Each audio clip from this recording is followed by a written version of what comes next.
It's 5 o'clock. All right, everybody, are we ready? Yes. So today is Monday, October 19th. This is the Village Board's second budget meeting and regular board meeting. Could I talk the clerk into doing a roll call, please?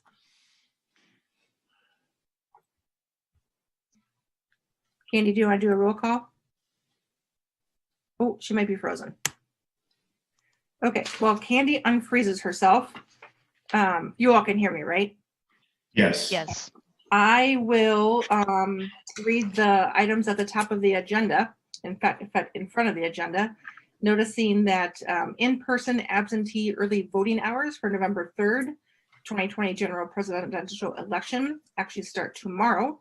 And so from October 20th through the 23rd, from Tuesday through Friday, you can vote in-person absentee from 7:30 a.m. to 4:30 p.m. at Village Hall, 117 Spring Street.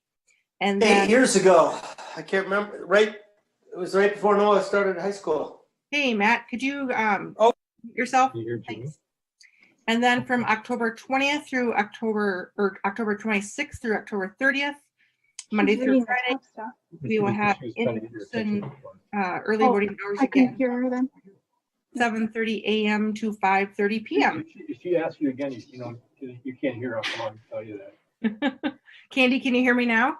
I can hear you now. Mike right, is cool. in my ear too. Yeah, no worries. Okay. I think you like your screen froze there for a moment. So I was just reading the exciting in-person absentee early voting hours that were on top of the agenda. Woohoo! I know, right? Tomorrow. Yeah. All right. So that was a good space filler. So now we'll do a roll call, please. All right. Bollig, Bollig is here. Carpenter, Here. Glish, Here. Horton, Here. Jacobson, Here. Peterson, Here. and Stitch. Here. All right. All right. Thanks everybody for being here. Thanks, Candy. Okay. So first item is report of committees. Item 3A. This is from the October 1st, 2020 Planning Commission meeting. First item is discussion and possible action regarding the adoption of ordinance number 20-10. This is the ordinance to adopt amendments to the Village of Oregon Comprehensive Plan. So we have two motions to consider. The first motion to consider is by a 2/3 vote of the board tonight. We may suspend the rules and waive the first and second readings at tonight's meeting. And then the second motion to consider would be to then consider adopting ordinance number 2010. Any questions on this, or do you want Elise to kind of go through this? Elise, what do you think? Bollig will have questions if, unless Elise wants to cover it. I'm mostly just curious as to the discussion that planning had when they brought these before their committee, because it's my understanding that they just want to add a small portion of the first floor. It's not like it's a new building. It's not like it's a... Jerry, that item is actually number 2. Okay. Yeah. The orange only deals with the actual items that the actual amendments that the commission recommended approval of. Those are listed here, numbers 1 through 5. Yeah.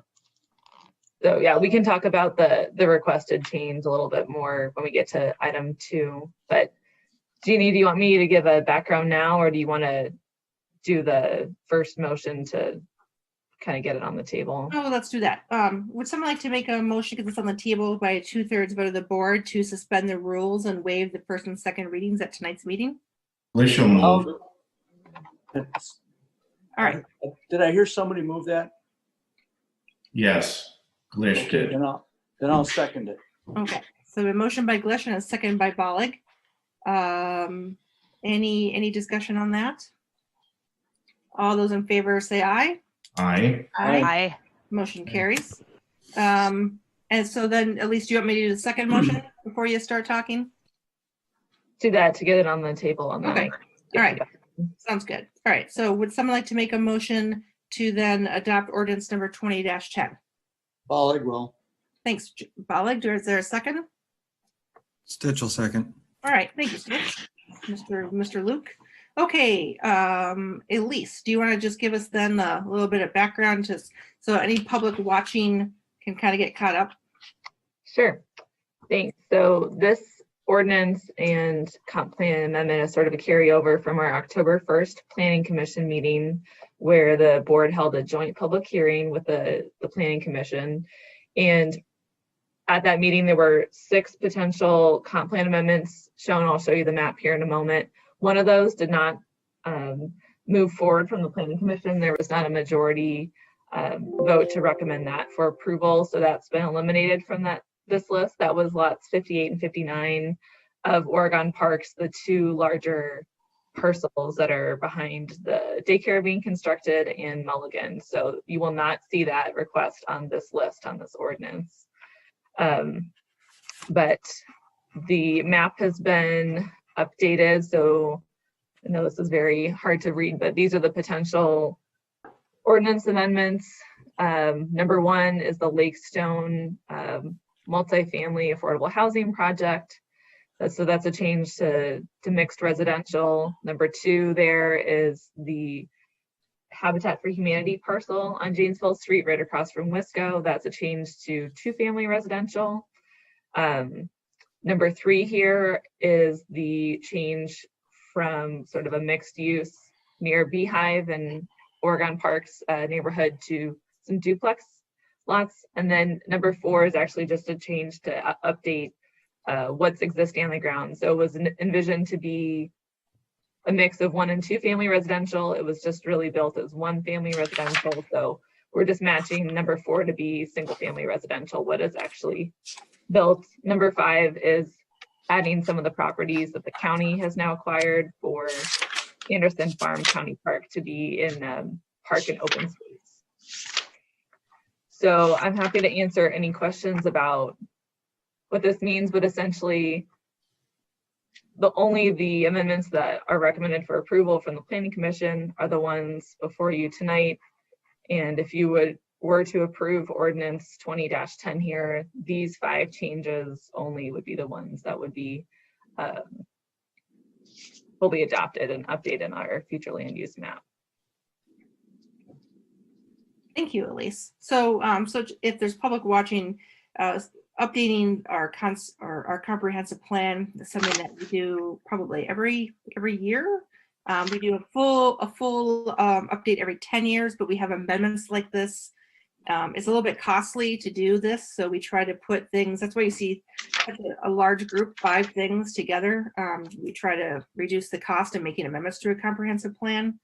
But I think everything on that list is good for Oregon. I'm not sure how other board members feel. Are there questions for Elise or staff? I see Brian Spanos is also on the call if anyone has questions about the Lakestone project. Randy? Yes. What? Oh, I saw you raise your hand. No, I'm just holding my hand, sorry. I'm praying, that's what I'm doing. Me too. All right, so if there's no discussion then on this motion, then we'll go ahead and vote on that. So we do have a motion then to adopt ordinance number 2010. It includes those 5 changes recommended to us from the Planning Commission to the comprehensive plan and the future land use map. All those in favor say aye. Aye. Aye. Opposed? Motion carries. All right, thank you. All right, and then item number 2 is what Jerry was alluding to earlier. Let me get this read. So this is a discussion on possible action regarding the letter from All Star Properties requesting the village board refer possible comp plan amendment for 200 Liberty Park Drive and 931 Oregon Center Drive change to mixed residential back to the Planning Commission for reconsideration. So most of us were at this meeting. You might remember we have the letter from Keo Ladopoulos in our packet. I think Keo might be on the call. You might remember that the vote for this particular amendment was defeated on a 4-3 motion or a 4-3 vote, so that did not move forward. Elise, do you kind of want to talk us through what any options we have here on this? Yes. So as you mentioned, typically we just do one comprehensive plan amendment per year, if that. It's not necessarily a policy written in stone. It's just sort of been because of the time and cost involved in that. It's usually just been one amendment considered per year. But Oregon Parks LLC here is requesting the board to ask the Planning Commission to basically look at lots 58 and 59 again. And I'll bring up a map so you all can make sure we understand we're all on the same page as to where that is. But I think there was a lot of confusion at the Planning Commission about what is actually being proposed versus what could actually be built right now, or, you know, kind of with the base zoning that's there now. So I think there's essentially two options, and the buildings that could be built could really look very similar from the outside. So what's currently consistent with the comprehensive plan and consistent with the intended zoning for that area is sort of a central business use. So that's similar to our downtown zoning district. And that would allow first floor residential and first floor of commercial and 2 floors of residential. So sort of similar to downtown where you've got businesses on the first floor and then you know, two floors of apartments above. So that's something that right now, if they did a rezoning to just central business right now, that's consistent with the comprehensive plan, that would be you know, an allowable build out of that site, versus what they requested in the comp plan amendment is actually a fully multifamily, a fully residential building. So if the comprehensive plan amendment would get, you know, considered again and recommended by the Planning Commission and approved by the village board, what would potentially be the base zoning district there is our MR8 multifamily residential, which allows a 3-story fully residential building. So essentially the two differences of what we anticipate the developer building. And I think, you know, just so everyone's clear and we're upfront with this, if this comp plan amendment doesn't move forward, I think they will you know, be coming back to us for rezoning for this central business use, and we'll be seeing a building request for first floor commercial, 2 floors of residential coming up. So I think, you know, that's sort of the option here is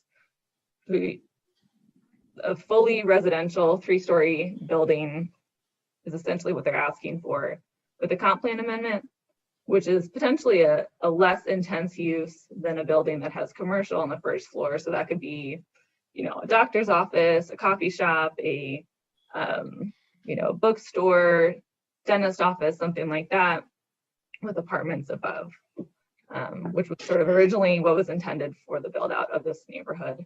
So 2 buildings potentially that could look very similar from the outside. It's just the first floor use is really the kind of crux of the issue here. Okay. So Elise, I remember you, or perhaps Mike Slavny, saying that there's something about that the developer, if this failed, the developer couldn't come back for a year. Can you remind me what that discussion was about? So again, I think it's from what I've heard from Mike and others, it's sort of been the general policy of the village to only review comprehensive plan amendments once per year, because it does take a lot of staff time and a large cost from the developer or whoever is requesting the change to process a comp plan amendment. So in the past, it's been more just the trend has been around once a year.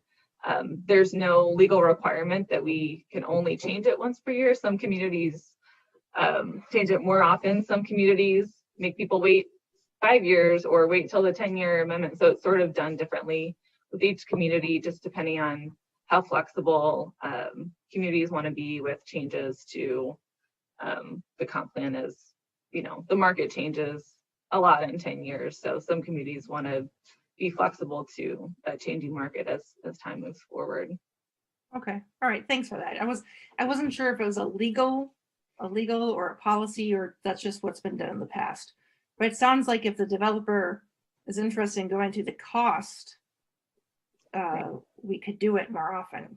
Okay, that's all right. That's interesting. That sheds light on that. Okay, so, yes, yeah, I was gonna say, so let's open this up for discussion. Randy, do you want to go first? So Elise, can you help me? I want a clarification. Somehow I'm thinking that the first half of the first floor was commercial. The back half could be residential. Am I remembering that correct? And then the 2 floors above could be residential. Am I right? So I'm zooming to the map here too, so we can all make sure we're talking about these 2 parcels. Here's Mulligan's, here's Beehive. Omni is now in this location. So Randy, what you're referring to was a 2005 GDP General Development Plan application that was put forward by the developer, 15 years ago. And that did show a plan. It was a fairly small building, 2 small buildings on this lot that had the front half as commercial and then the back half of the first floor as residential and 2 floors above as fully residential. So essentially just the areas of the building along the road as commercial and everything else as apartments. So that's the way it is currently, correct? That plan is still in place and could potentially be, built if they brought forward an SIP, a specific implementation plan. Those building footprints are fairly small, and the developer doesn't feel like they are, marketable with today's conditions, and really don't take advantage of the full use of the site. Okay. So hence sort of these 2 options: either pursue a comp plan amendment, which allows a fully residential apartment building, or kind of go back to more of the standard central business zoning and have a commercial on the first floor with 2 floors of residential above, but allow them to make more use of the site. Okay, thank you. Yep. This is Matt, if I could weigh in. Elise, could you speak a little bit to the extent to which the sites could be occupied by buildings under the central business zoning and compare that to the MR8 zoning, just to get a sense of the relative intensity of the use of those 2 lots? So while I'm pulling up the plans, so central business, and Mike Slavny, if you know these numbers off the top of your head, I know central business allows usually 100% of the site to be covered in a building, minus a 10-foot setback in the rear of the parcel. Right. While MR8 would have greater setbacks from the sidewalk, so more green space on the site. And I'll get that exact number here.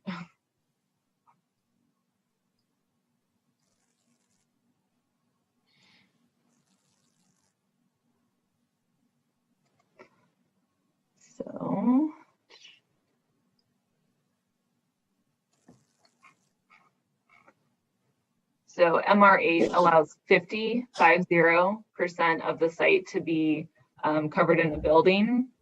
So 50% landscape, 50% building, versus central business would potentially be 100% covered in the building, as it is more of that intense downtown commercial core. Interesting. Okay. So this is Mike Slavny. My guesstimate is that because the perimeter of the site required for setbacks and under MR8 has the greatest north, south, and east, west dimensions, the building that can be built with the central business zoning designation is going to be about 40% bigger footprint than what could be done under MR8. So it's a substantial increase in bulk. And there are no parking requirements for the central business designation, in the downtown. And so you can actually achieve very high levels of lot coverage. In the case of the general development plan zoning already on these properties, some of that parking was underground and some of it was on the surface. But what is being asked for would ultimately represent a significant decrease in the potential amount of building on the two properties. Thank you, Mike. Board members, further questions or comments? Yes, Jerry. Yes, I have a question for Keel, if I could. Sure, I think Keo's on the call. Yeah, I'm here.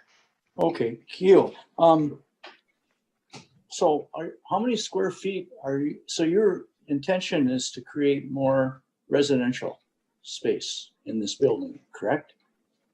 Yeah, that's what the request for the comp plan amendment was. Well, I mean, To, the intent of the letter was to oh, enable you to create more residential, right? yes, Okay. yes. All right, and then how many square feet of residential are you going to create if this passes? It would be consistent with the MR8 zoning. So I think at 50% use of those lots,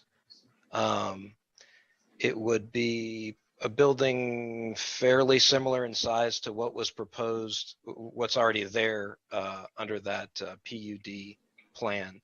So you're probably adding 8,000 to 10,000 square feet. You're converting 8,000 to 10,000 square feet per lot from commercial to residential. And the building footprints, I'm trying to remember off the top of my head. I think the building footprints were about 20,000 square feet in that neighborhood per floor. And as you mentioned, the existing plan has half of the first floor residential. And essentially what we were proposing, or we are proposing, is to make the entirety of the first floor residential. That's our first preference from a marketing standpoint for these lots. Our second preference would be what Elise and Mike Slavny outlined, which is just goes to straight central business district. Okay, your first choice would create basically 2 one-family residentials, or one multifamily residential building per lot. okay, and then how many families are we talking about adding here? I think the original design was for in the neighborhood of 26 or 28 residential units. So adding another, converting the commercial, you would probably be looking at, 35 to 40 units per building. Just so that we're clear, it's the likeliest outcome is not that we would build something on these lots, but that someone else would buy the lots and build them. So I can't give you exact numbers, but I would say we're talking roughly in that neighborhood. So we'd be going from the high 20s of units to the high 30s or low 40s. Under central business, you could go a bit higher than that, even though the first floor would be commercial. Okay, but your number one preference would be to create more residential. That's right. We just don't feel that the market is there for commercial, off of the major beaten path. So that is our preference. And really the only reason we would come back, or asking the board about this and would potentially come back to the Plan Commission about this is, although I think it was relatively clear from staff that what we were proposing was scaled down from what could be built under central business, I don't think it was at all clear to the public commenters that multifamily was always a part of the picture, was was already in the picture. So although there was a lot of discussion about the pros and cons of multifamily, that really isn't relevant to what we're asking. We're essentially asking to remove the commercial component.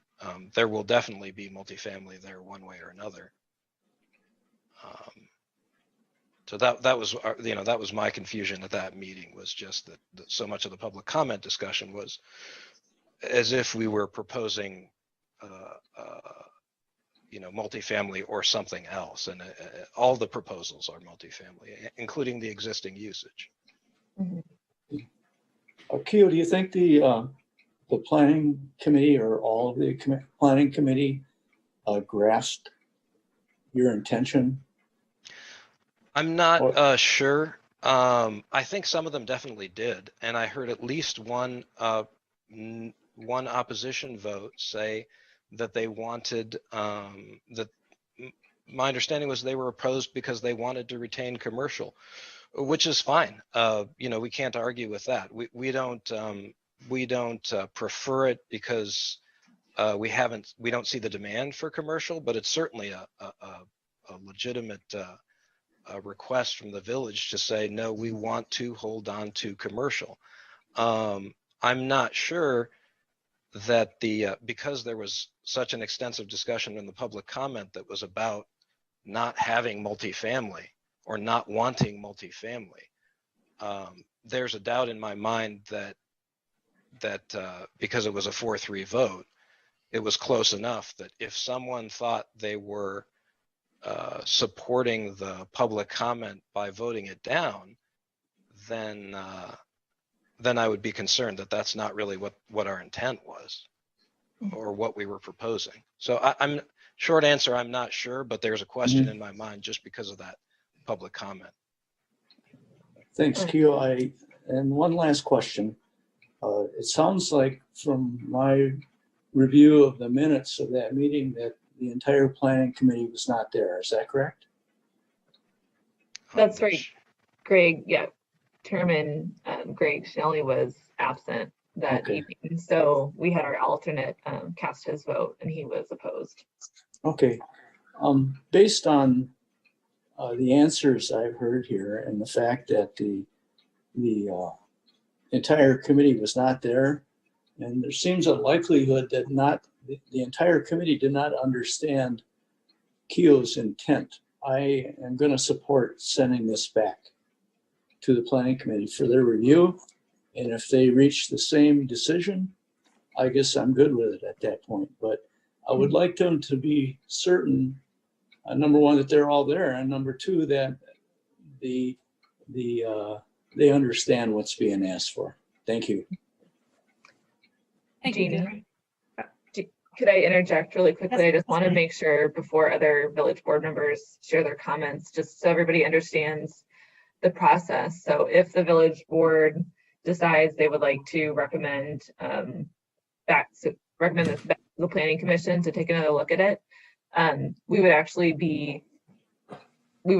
the discussion with the planning commission. They would have to decide by a majority vote to take this up again, and then we would be starting the process for the comp plan amendment from scratch. So that's new letters to the neighbors, new public hearing notice in the newspaper, new public hearing at a planning commission meeting probably in a couple of months. So just so you all know, there would still be opportunity for public engagement and kind of catching the neighbors up to speed and making sure we're all clear about what is being requested, and that process would essentially start from scratch. Just wanted to let you know about that. Corey, you had a question or a comment? Comment. I attended the planning commission meeting and listened to both the public comment and the discussion that the planning commission had. I feel that we have a very knowledgeable and educated planning commission that understand the issues at hand. The people that were there, had a legal meeting with a quorum and voted to not approve this. At the meeting, the public that made comments were told that they didn't need to attend the village board meeting because this could not be approved by the village board and that this wouldn't be considered in a year. I don't think that it's fair to the process or to the public to basically take a decision that was made at our committee level and throw it back to them again when we essentially don't have any new information. I think that's disingenuous. I think it will rile up the neighborhood. And I just don't think that it's fair. I think, many of the commission members were looking at the zoning and want to keep a commercial component there with the potential of having commercial. I personally don't think that that's a very marketable location for commercial, but I respect the process. And I think that, we need to consider the process that went through and also the input that was given by the neighborhood already on this. So I won't be voting in favor of this. Thank you. Randy? So I'm going to sort of echo some of Corey's. When I read this, the thing for me, whether or not I agree with the decision or not, for me, it was about the process. These folks on the Plan Commission are smart people. I think they knew what they were doing. I think it was a very well conducted public hearing with the neighbors and everybody listened. And so I want to respect the process, and the way it voted, that's the way it voted. That's the way it sort of came out. And I don't want to second guess them. They're smart folks. They knew what was going on. So it's about the process, Jeannie, for me. That I think it was a fair process, and they did a good job, and everybody listened to everybody who had to speak, and then they decided. And that's what I think we have to stick with. So I would not be in favor of sending it back to them either. Sure. Thank you. Thank you, Randy. Amanda, I see your hand up. Yeah, thanks. So Keo, I have a question for you, I guess. Is this going to be a financial hardship for you to come back in a year with your proposed change to follow the proper process? Maybe try to sell the commercial in the next year? I mean, we've been holding on to these lots with no activity for however long it's been, 15 years. So no, 16 years is not going to make a difference. I think that wasn't really our intention. We would like to see the process move forward. And I think if the Plan Commission's decision was really just based on the desire to have commercial, then I don't see necessarily why that would change in just a year. And so we would definitely abide by that. And I think the more likely outcome would be that if the board didn't show any concerns with that approach, and if we asked Plan and said, hey, are we all on the same page that what we're asking here, what we're asking for here is a more commercial use, then I think we would, rather than come back in a year, we would come back sooner than that and just ask for a rezone to straight central business and try to market it as central business. And that would be a commercial first floor and 2 residential floors above that, and see where that goes in the market. Like I said, it's not our first choice, but it's our second choice. So no, I don't think it's an undue hardship. I think it's just a matter of what we would actually do next. And I think what we'd actually do next is just get it rezoned so that it's straight, so that it's not PUD, because that's too onerous for prospective buyers, I think. And we would just go to straight central business and try to market it that way. Okay. Well, thank you for your answer. I'm inclined to I guess also respect the process at this point. As much as I would, we need more housing in this community, and I would love to go that way, but I also think we need business space. We need both. So I guess if there's no real urgent need, I think we need to respect the process and see what happens in a year. Okay, thank you, Amanda. Any other comments at this point?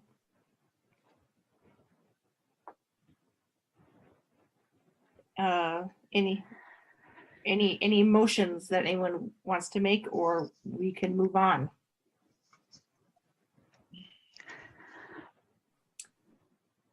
Yes, Amanda. So I will make a, well, I don't know if we make a, I guess if you don't make motions against, so I would say move on, or do I need a motion to say let's not do that? I don't know. I don't know Mike Grace, what's best?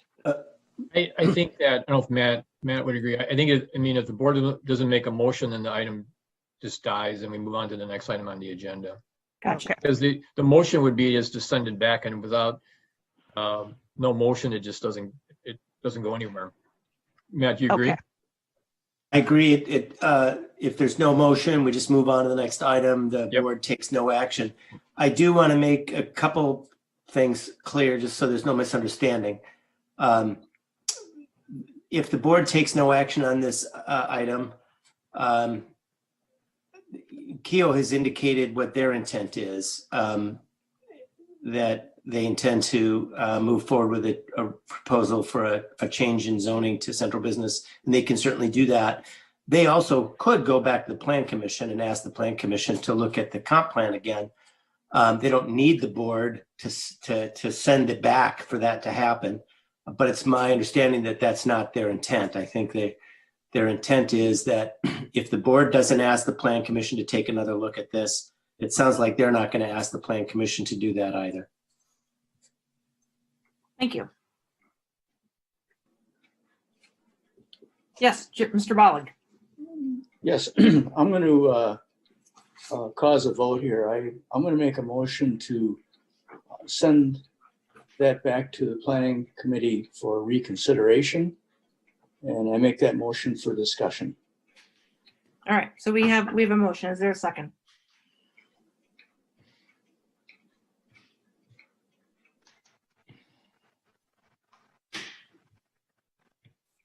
Jerry, did you have further things that you wanted to say? I'll second it if you have further things you want to say. Well, yes, I do. Okay, then I'll second the motion for discussion. Thank you. I just want to point out that this developer has been doing business in this town for between 15 and 20 years. And I respect the opinions and the statements of my colleagues, but when somebody says they want to respect the process, I don't know what that means. To me, the process is to do what's best for the largest portion of the village residents. And I think it is best to have more residential housing in this village. And as long as Keough is agreeable to paying for the costs of sending this back and costs related to doing this, I don't know why we'd want to stand in his way when he's got a successful history of development in this village. So that's my reasoning. Again, if my colleagues choose not to do this, I'm fine. I just thought I'd, and the last thing I want to say is I'd rather see Keough develop this, and because it will get filled right away because there is demand. And if he doesn't do this, well, it'll sit empty pending any other plan he might have. So those are my statements. Thanks for letting me make them. Sure. Yes, Mr. Horton. Jerry, I very much, respect everything that you're saying there. I respect, wanting to have additional residential. I personally think it's probably a better land use for that location. And I doubt commercial is going to be in high demand in that location without having, frontage on a busier road. That being said, Keough doesn't need our approval to go to the Plan Commission to request that this gets reconsidered. We also can't vote on a comp plan amendment without having a recommendation from the Plan Commission. So I think, if he is interested in getting this looked at again, I think during public comment, I would talk to the Plan Commission and say, would you reconsider this? I think if we forward that to the Plan Commission to review, we're basically saying, we don't trust your opinion and the vote that was taken before, look at it again. So that's not the message that I want to send. I think our Plan Commission spends a lot of time, looking into these items and coming up with sound recommendations. And my inclination is always to take those recommendations. So again, I think if Keough wants to move forward with this, I would recommend that he goes to the Plan Commission and talks to them during the public comment period. Further discussion. All right, then we have a motion and a second then to refer this comp plan amendment back to the Planning Commission. So, I'm sorry. Yes, Jerry. Oh, yes, I just want to ask Matt a question. Is everything that, and not that I doubt what's just been said, but is that all true? It is true that Keough could simply ask the Plan Commission directly to consider amending the comp plan for these two lots. Again, it would be like any other comp plan amendment. They're just saying, I know they've been through the process. They made a decision recently, but that doesn't stop Keough from going back and saying, we'd like you to take another look at this. And so they can certainly do that. But we can ask it to be reconsidered by planning, right? The board could also make that request, but it's ultimately the Plan Commission's decision to make whether they want to take it up again. Okay. That was my understanding too. Thank you. Yep. Yeah. Yes, Amanda. So I'm less inclined to pass a motion from the board asking the Planning Commission to look at it again. I think if Keough doesn't mind doing that himself, going to the Planning Commission and requesting it, I feel like if the board directs the Planning Commission to look at it again, that doesn't send a good message. I'm kind of with Corey on that. So I'm inclined to decline to say nay to this motion, but that doesn't mean that I don't think Keough has every right to go to the Planning Commission and do it on his own. So that was it. Gotcha. Yes, Jenna. Yeah, just to echo the sentiments said here, I feel like us sending it back to the Planning Commission kind of feels like an end run around the Planning Commission. I don't think that's what was intended, but I can see where that could be the perception. And I don't want to do that, especially knowing that Keough or whoever would have the opportunity to come back whenever they're ready to go to the Plan Commission. So, and I would like to see it go back. I would like to see more discussion on that particular area and what the vision is for that area, but I don't know that that should come from us. That's my thought. Gotcha. Any further discussion? All right. I guess I'll just say my thoughts are, I do think there was some confusion by the Planning Commission members on what we were voting for based on what some of the folks said when they voted. I don't know if sending it back would change anything. I can tell you that we do have some folks in the Planning Commission that are adamant about not ever changing commercial to residential. So we have a wide mix of folks in the Planning Commission. And the last thing I'll say is the only other time that we've asked the Planning Commission to reconsider something was we asked them to reconsider lots along Highway CC that are zoned commercial and are still sitting empty. We asked them to reconsider their motion that they had declined to turn them to residential. And I will tell you that I got a little chewed out at the Planning Commission for sending that back to them and questioning their thoughts. So I can tell you that they're not always appreciative of us sending things back. So those are my thoughts. I mean, I could go either way. I'm happy to have the Planning Commission look at this again, but Keo is an experienced developer. I've got faith in him of getting these lots developed and sold.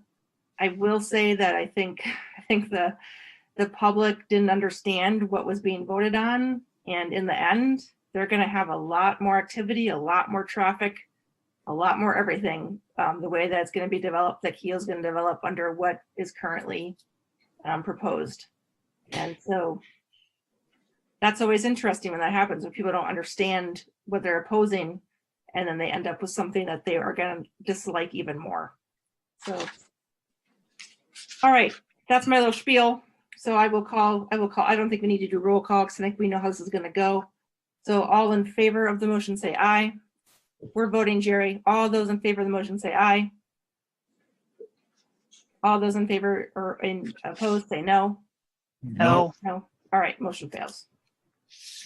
All right, so Keo, I definitely would encourage you to go back to planning and do the rezone request, right, Elise, that he's thinking about going back to central business, or work with staff on the best way to move forward, right, Elise? Is that a correct thing to say? Yep, that's definitely one of his options. Or he can ask, like we talked about, Planning Commission, they would be willing to take this comp plan amendment up again, and that's kind of up to him to decide if he wants to go through the process again and sort of take the risk that the Planning Commission may or may not change their vote. Okay. Yeah, I understand. I really appreciate the discussion. I completely endorse it and understand it. I do understand why you would be disinclined to send something back. Part of the reason for bringing this up here was really just to let you know what we were thinking and what the options were, just so that there was nothing surprising to anyone, because I think you're right that some of the residents will be surprised that about what the issues were, which is unfortunate. But I appreciate your discussion. I didn't hear anything that I disagreed with at all. Thank you, and thank you for being here, Keo. We appreciate that. Thank you for your time. I know it was the Plan Commission meeting was a very long meeting, so, and I know you were all there. Thank you. All right. Okay, so we Thanks. will, yeah, thank you very much, sir. Appreciate it. All right, so if everybody's ready to keep going, we will go on to community input. So this is item 4. So this part of the agenda allows members of the public to provide information to us, the village board, on items that are not on the agenda. If you'd like to speak on something that's on the agenda, when that time comes, just speak up or grab my attention, and I'll let you know when the right time is to speak. I do know that we have one person in the call that would like to speak, so I'll have her go first. We have Beth Drew that would like to speak. So Beth, if you probably have 3 or 4 minutes, so the floor is yours. Perfect. Thank you so much. I appreciate it. Good evening, everybody. My name is Beth Drew, and I am on the ballot, on the November ballot for the 43rd Assembly District. I'm running for the Assembly, and I wanted to introduce myself this evening and just let you know that I am a resident from the town of Milton. I, too, am a supervisor there and also a local business owner. I've been a business owner of a daycare and preschool for the last 22 years. I also hold a nursing degree. And I just wanted to stop by tonight to say hi and let you know that there's a couple of different ways to contact me. And please reach out if you've got any questions. My website is bethdrewfor43.net, or you can find me on Facebook as well. I would really appreciate having a conversation and answering any questions that you may have. But more so, just I ask for your vote in November. Thank you so much. All right, thank you, Beth. We appreciate you being here. And best of luck to you in your race. Thank you. I appreciate it. Of course. All right. Who else from the public would like to speak at this time and anything that's not on the agenda? You can speak up. Remember to unmute yourself. You can wave at me. I'll give us a few seconds here.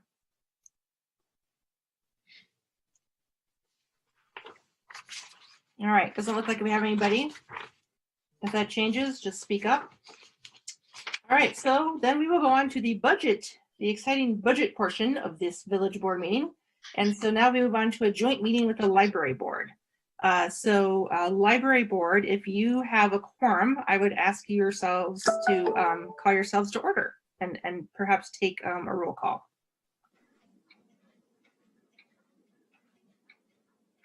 Can I have a roll call for the library board?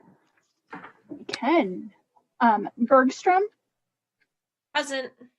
Glish, Here. Goplin, Nelson, Here. Santuli Shuda, Here. Severson, Here. and Stata. Here.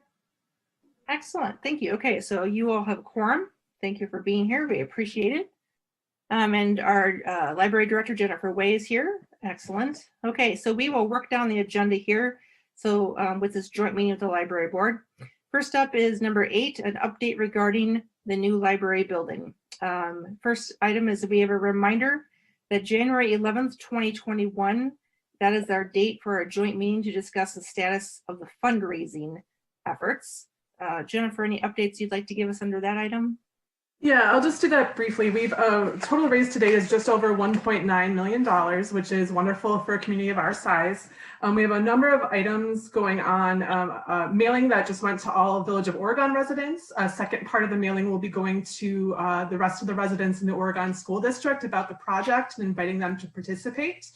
We've got a wonderful response so far and hope a lot of people will choose to be part of making this project a success.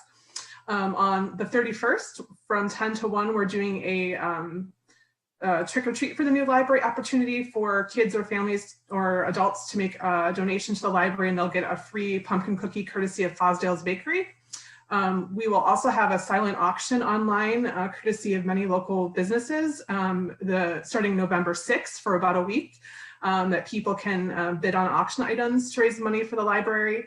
And then we're having a virtual gala on November 14th. It's 1920s themed. There'll be a costume contest and a chance to dress up, have a little bit of fun that evening. That's all I have. Excellent, thank you. Any questions or further comments on that agenda item from anyone, either board? Can I just make a plug to say if anybody wants to sponsor a table at the gala, it's $500 and you can let me or Jennifer know and you'll get a special shout out at the gala. So please, if you know anybody that might want to be a part of throwing a party, let us know. Excellent, thank you. All right, then we will keep going to item number 9. This is library budgets. The first item is letter A. This is the review of the 2021 goals and 2020 accomplishments. These are provided to the board and to the public in the packet and in the goals and accomplishments tab in the binder. Jennifer, do you want to go through some of these with us? So I did have the opportunity to go through this in pretty great detail at the last joint meeting about a month ago. So I won't repeat that again, but if anybody has any questions on any items, I'm happy to answer any questions they might have about those goals and accomplishments. Excellent. Any comments or questions from board members, either library or village? All right, thank you. And then item B, this is pages 27 and 28. This is the Fund 202 Special Fund. Review of the 2021 budget change since distribution of the budget. We have a new page for page 27 in the library fund. Added fund balance applied of $600,000 for the new library building.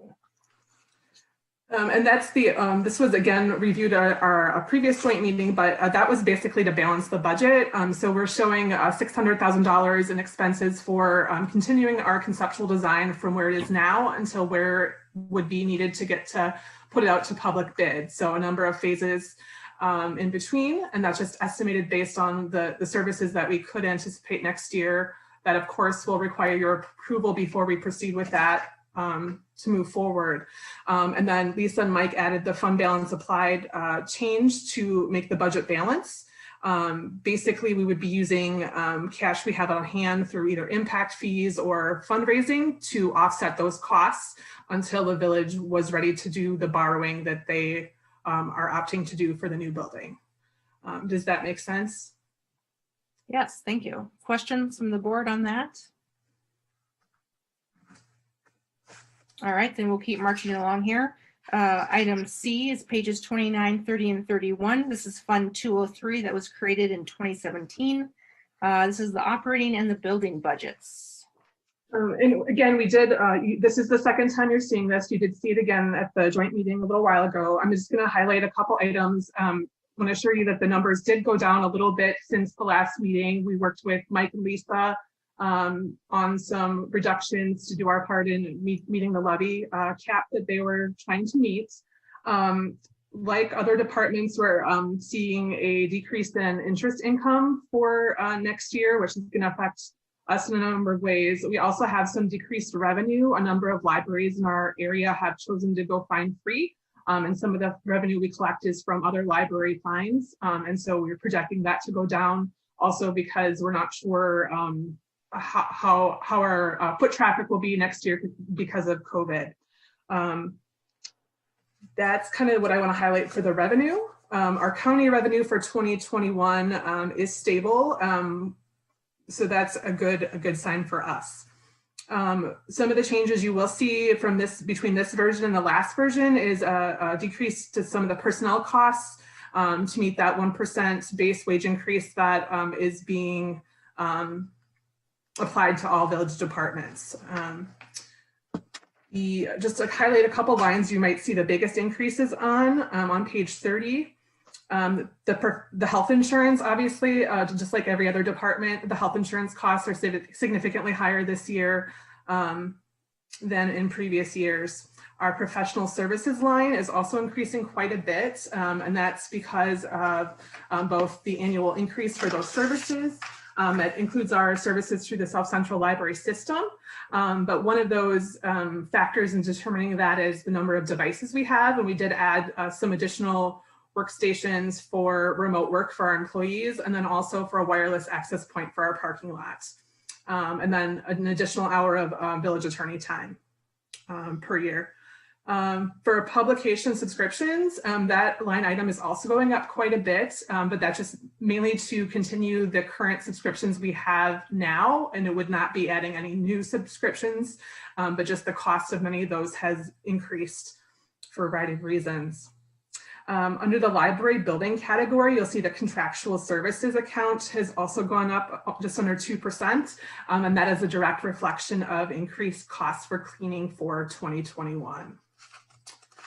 On page 31, the other thing you'll see, the very last line is property insurance, and that was reassessed last fall after the budget was approved. And so our actual costs for property insurance this year went up quite a bit. And so it's showing a 43% increase for next year, and that's just reflecting the costs that we incurred this year, translated to next year's budget as well. Are there any questions anybody has about any items they see? Any questions from either board?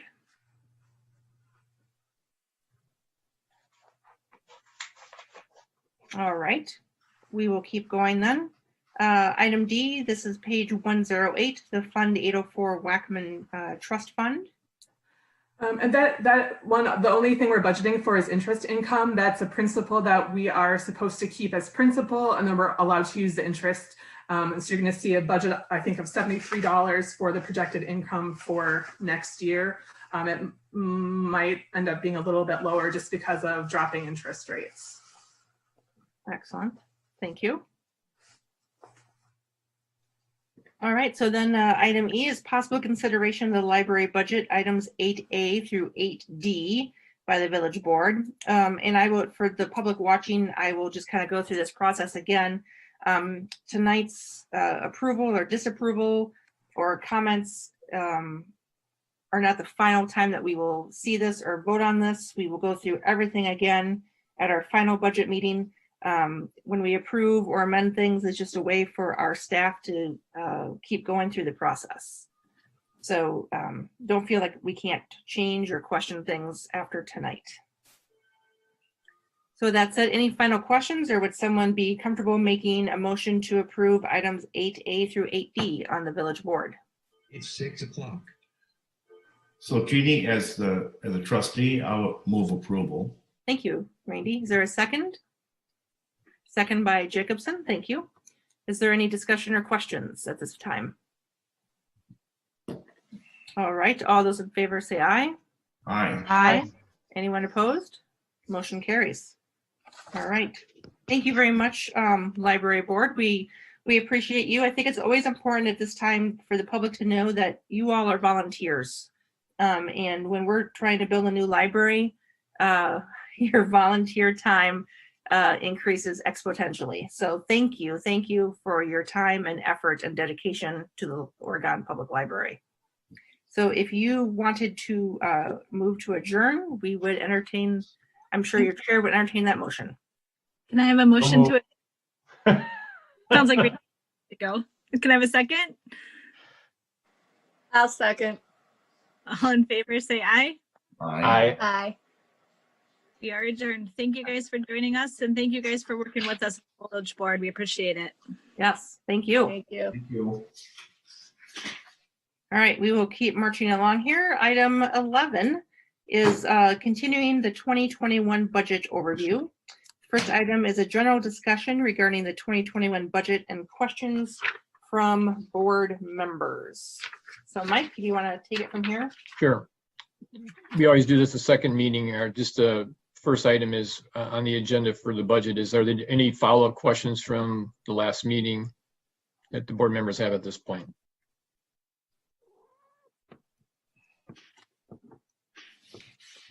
Cat. Sorry. I don't think I saw any, did I? Let's see here. No. Okay. I don't see any. Okay.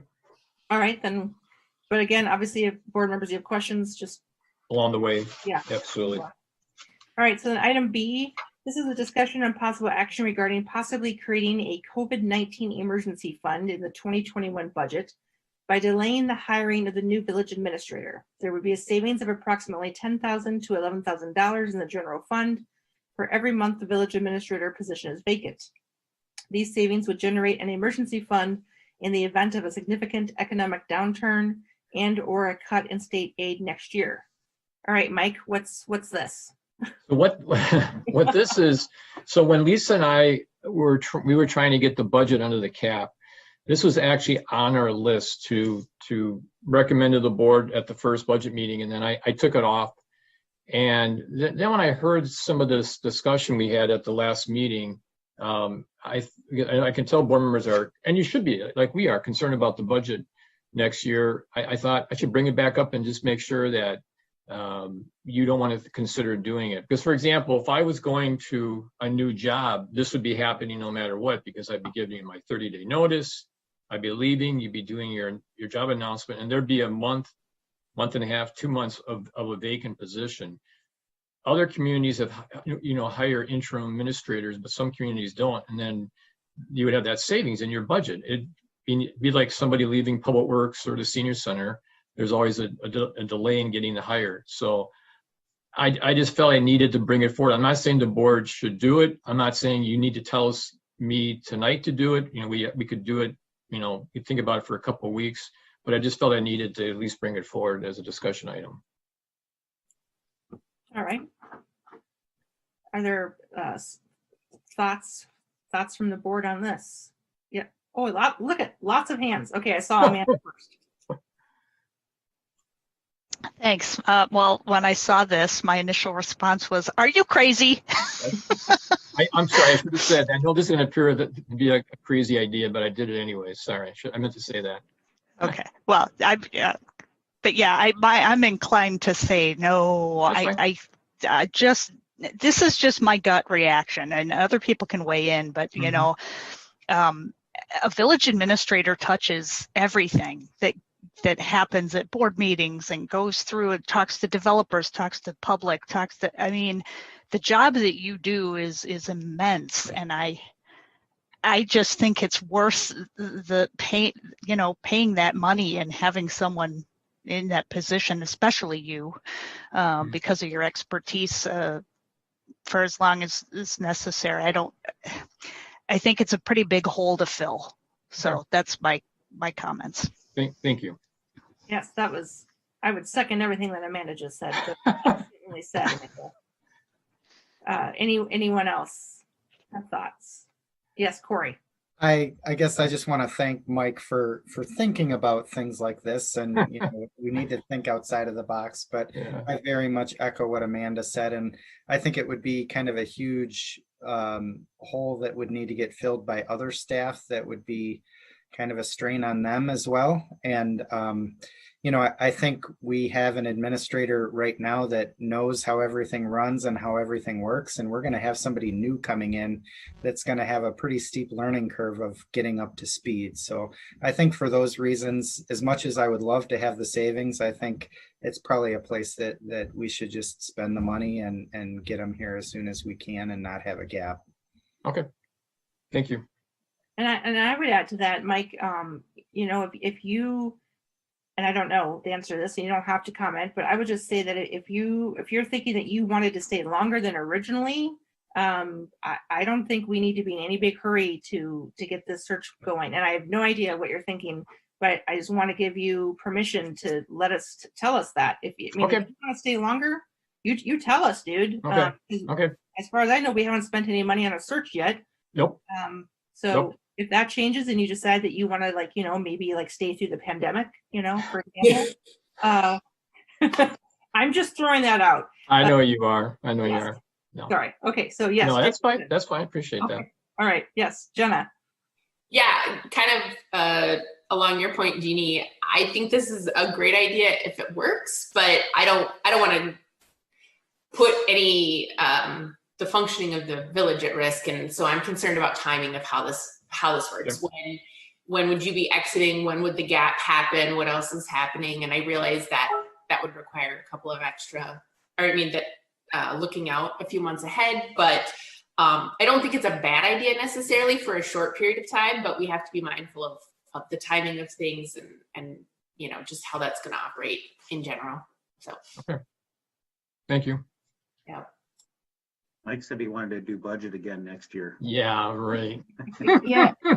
He told me he wants to stick around for another presidential. So. Yeah, right. Thank you. Thank you. Yeah. All right. Yeah. All right. Well, Mike, it seems like that we are not in favor of your creative. I got it. Yes. Okay. And I should have said at the beginning, I know it appeared kind of crazy, but that's why I pulled it off the list. But I thought the more I thought about it, I just thought I had to at least give it to you to think about. So. Well, I think that's a mark of a good administrator. You're being very conscientious. So that's why we don't want you to leave. Thank you. All right, so I will go on, keep moving then. We will go to item C. This is a review of the updated proposed 2021 to 2025 capital improvement plan. We have updated projects highlighted in yellow. Yep.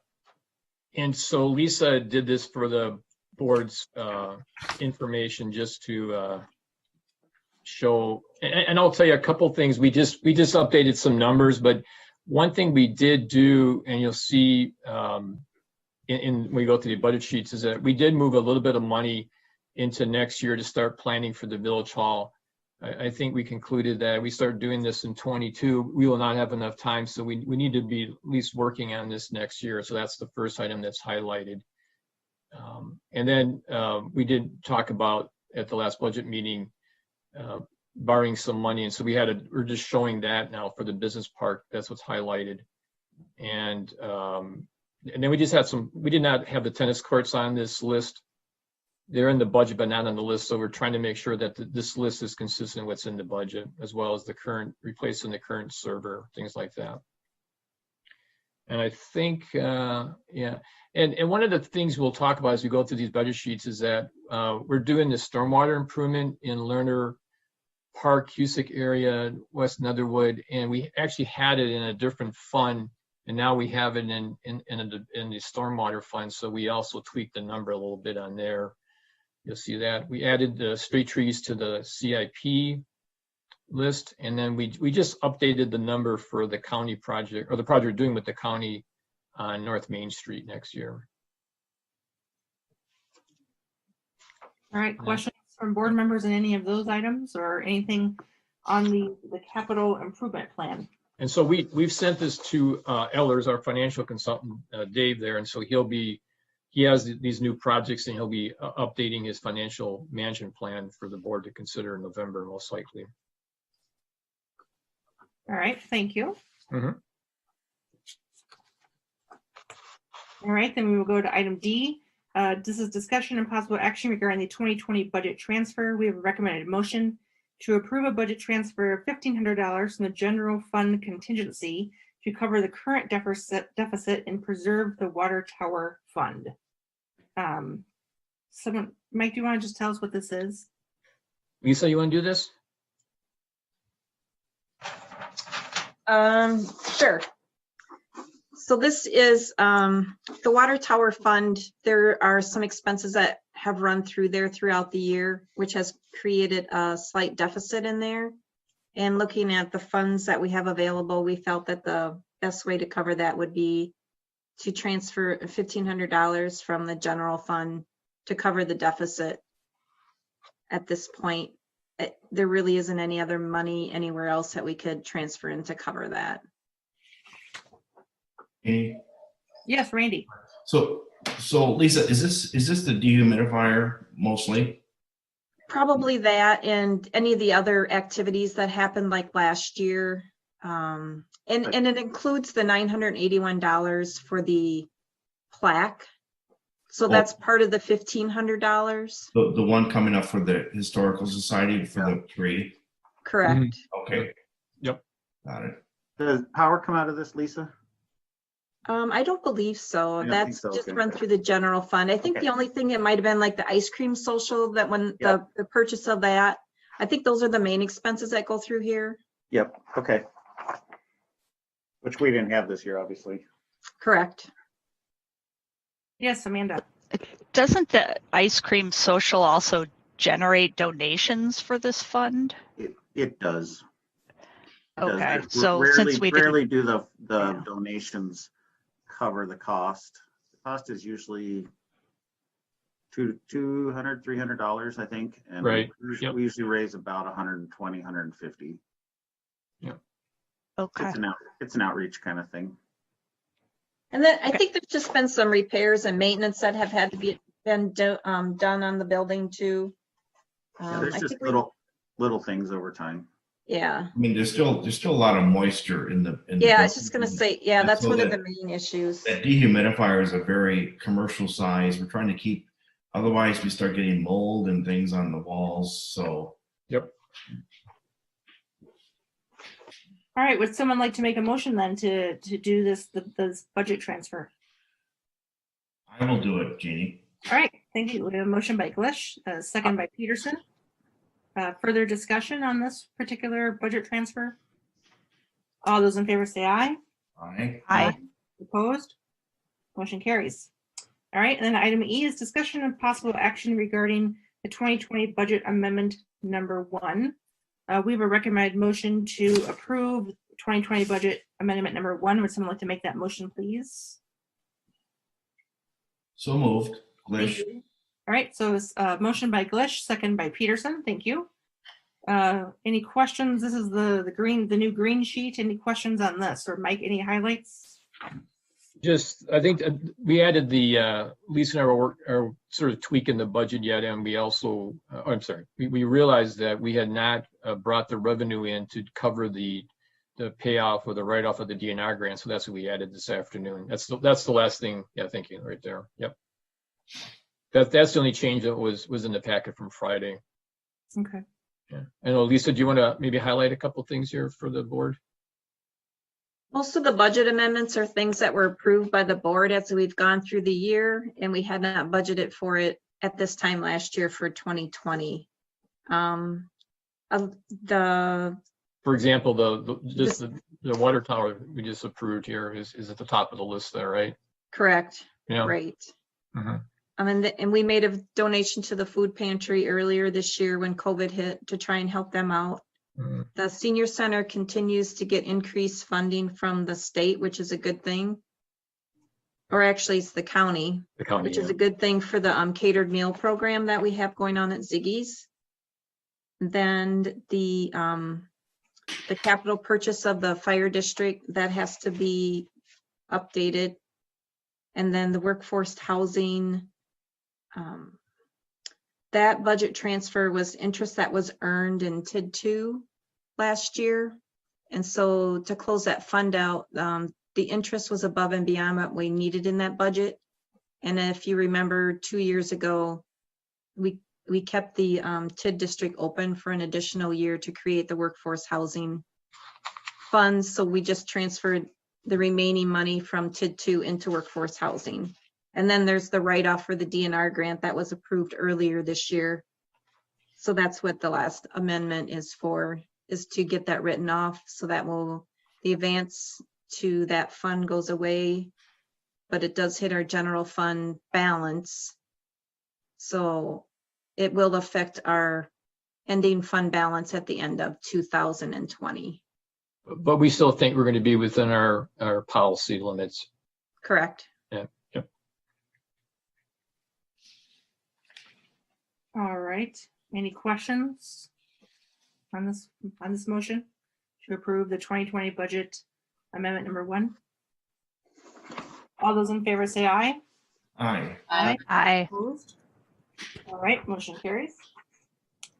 Item F, this is the review of 2021 budget changes since the October 12th, 2020 budget meeting. And current increase on an average house remains at $44.10. So I will start reading these, and if we have questions as we go along, let me know. All right, so first one is page 3, other finance sources, 100-49310. 2 items here. We're going to add $15,000 for the village administrator search. This is a carryover from 2020 budget. And then in the footnote, we're going to change $20,000 legal to $20,000 COVID-19 additional cleaning. Questions on that one? All right, we can always come back. Item 2 is page 6 for the clerk. This is item 100-51420-112. This is reduced salaries, support staff by $4,600 and move to contingency fund. Is this because of an opening, Mike, or? We're just going through the budget and we're fine tuning it, and we're moving some money around, and that's what a lot of this is. And but someone's not taking like a pay decrease or something. No. Okay, all right. No. Just wanted to make sure. Nope. Okay. All right. Going on to item 3, page 9. This is other general government. This is going to add $4,600 to reserve for contingency. Item 4 is page 9, other general government. This is to add carryover $15,000 for the village administrator search. Item 5, page 32, this is the cable TV franchise fund. We're going to add $20,000 of fund balance to purchase new village boardroom equipment. And that's so that we can televise the meetings, correct, Mike? Yeah, that's what we talked about the last meeting, correct? Yeah. Also, yeah, we added that to the budget. Yeah. Yeah, that equipment down there is from the dark ages. It was there before I got here, so that's a long time ago. That's I know. Really? Very dark, very old. Jeannie, very good. All right, item 32, also the cable TV franchise fund. This is a different fund. This is adding the $20,000 to the equipment for purchase of village board room equipment. Item 7, page 67, Stormwater Fund. This is changing the proceeds from long-term debt from $200,000 to $196,577 for the Lerner Lateral and Cusick Parkway project. Always good when those numbers go down, right, Jeff? Yes. No. Good. And the reason why we're doing that is that we're going to we're showing at this point that we're going to have to borrow less money because we're using what's called prior year borrowing. And that's the tweaking we're doing in the budget right now. Gotcha. Yep. All right, and then to complement that, item 8 is in Stormwater Fund. Add the continuing appropriation of $270,000, $423 for the Lerner Lateral and Cusick Parkway project. If questions, just speak up as we keep going here. Item 9, page 71, this is a street improvement fund. We removed $15,000 from the fund balance applied. Item 10, page 72, also the street improvement fund. We're adding continuing appropriations for intersection study, street trees, and prior year borrowing for engineering for County MM South for a total of $37,140.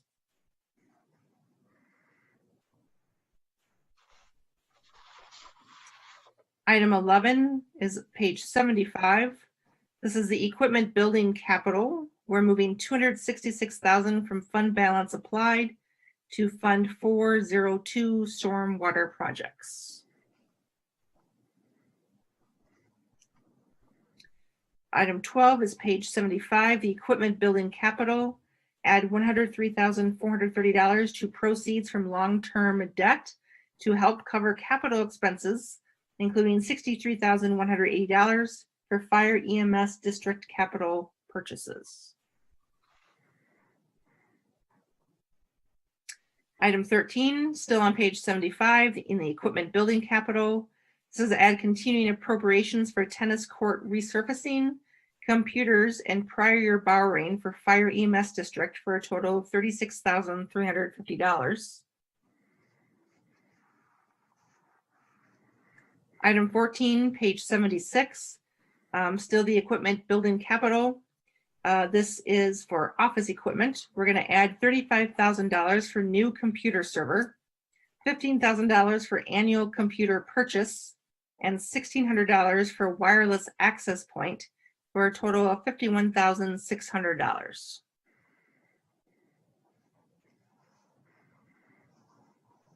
Still on page 76 under fire expenditures, this is under fire equipment. We're adding $63,180 for fire EMS district's equipment purchases.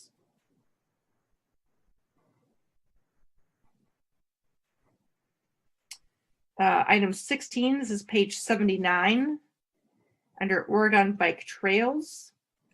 This is change the continuing appropriations from $200,000 to $226,000. Can I ask a question on this? Yes, please. So what portion of the bike trails budget here is going for the rotary trail fixing? Do we? This is the budget for it. Yeah. So like, I guess I'm having a hard time following where it's, I know we have the grant money. I mean, this is, so it says Oregon Bike Trails, like it's all bike trails. Is it all? Right. So this is strictly for the rotary trail next year. So it's the 599,936 number. That's basically $600,000. Okay. Yeah.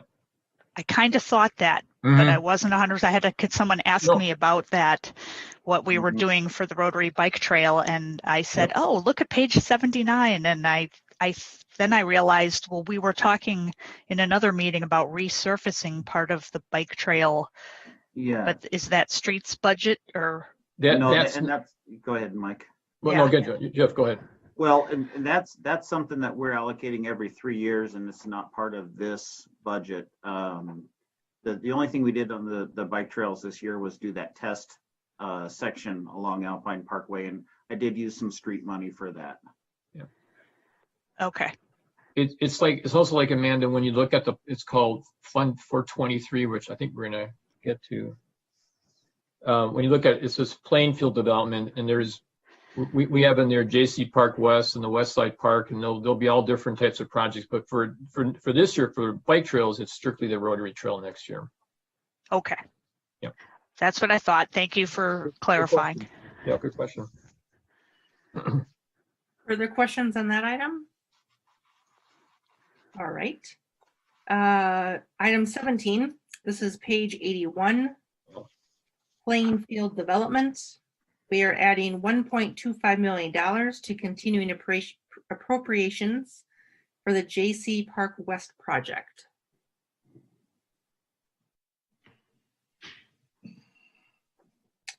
And then still on page 81, then we are deleting that same amount from the fund balance applied in the 2020 projected actual column. We had in the wrong, under the wrong column in the budget, so we had to correct it. Gotcha. Yeah. All right, number 19, page 84. This is the Southeast Business Park, east of Highway 14. We're going to add $45,000 to continuing appropriations.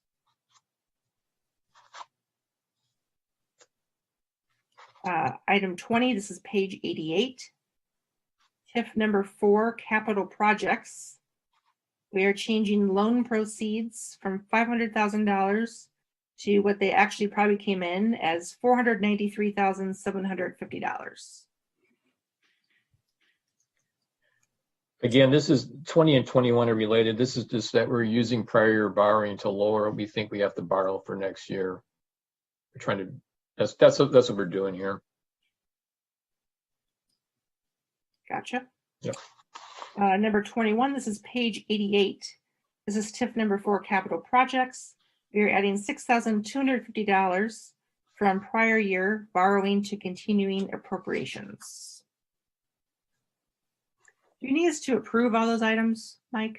No, actually, that's a good question, or because under 13, when we, well, if we do approve the preliminary budget tonight, we're going to ask you to do it with changes and the revised budget amendment number 1. So then by that one motion, you've approved the draft budget with all the changes, including the budget amendment. Okay. Yeah. Unless the board certainly can make one motion right now if you wanted to accept these, but I think you can do it at that point as well. Okay. Yeah. All right. So board members, any questions on any of those items, items 1 through 21? Yes, Jerry. Yes, Mike, would you explain for the public what a continuing appropriation is? Sure. We have money that we have either levied in the past or we borrowed for, and we're just bringing it forward and showing it in the budget so that that particular fund is not out of balance at the end of the year. Thank you. Yeah. The public and I thank you. Lisa, was I correct, Lisa? Did I do that? Yes, you're correct, Mike. Thank you. You just wanted me to say that again, didn't you? I did. Thank you. You're doing very well. We have to work that into every budget meeting, Lisa. Right.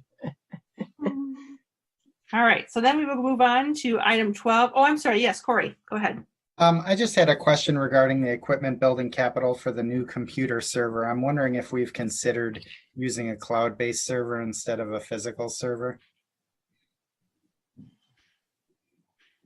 I'd have to ask our computer consultant about that, Corey. We could do that. It's a good question. We'll get back to you on that. Okay.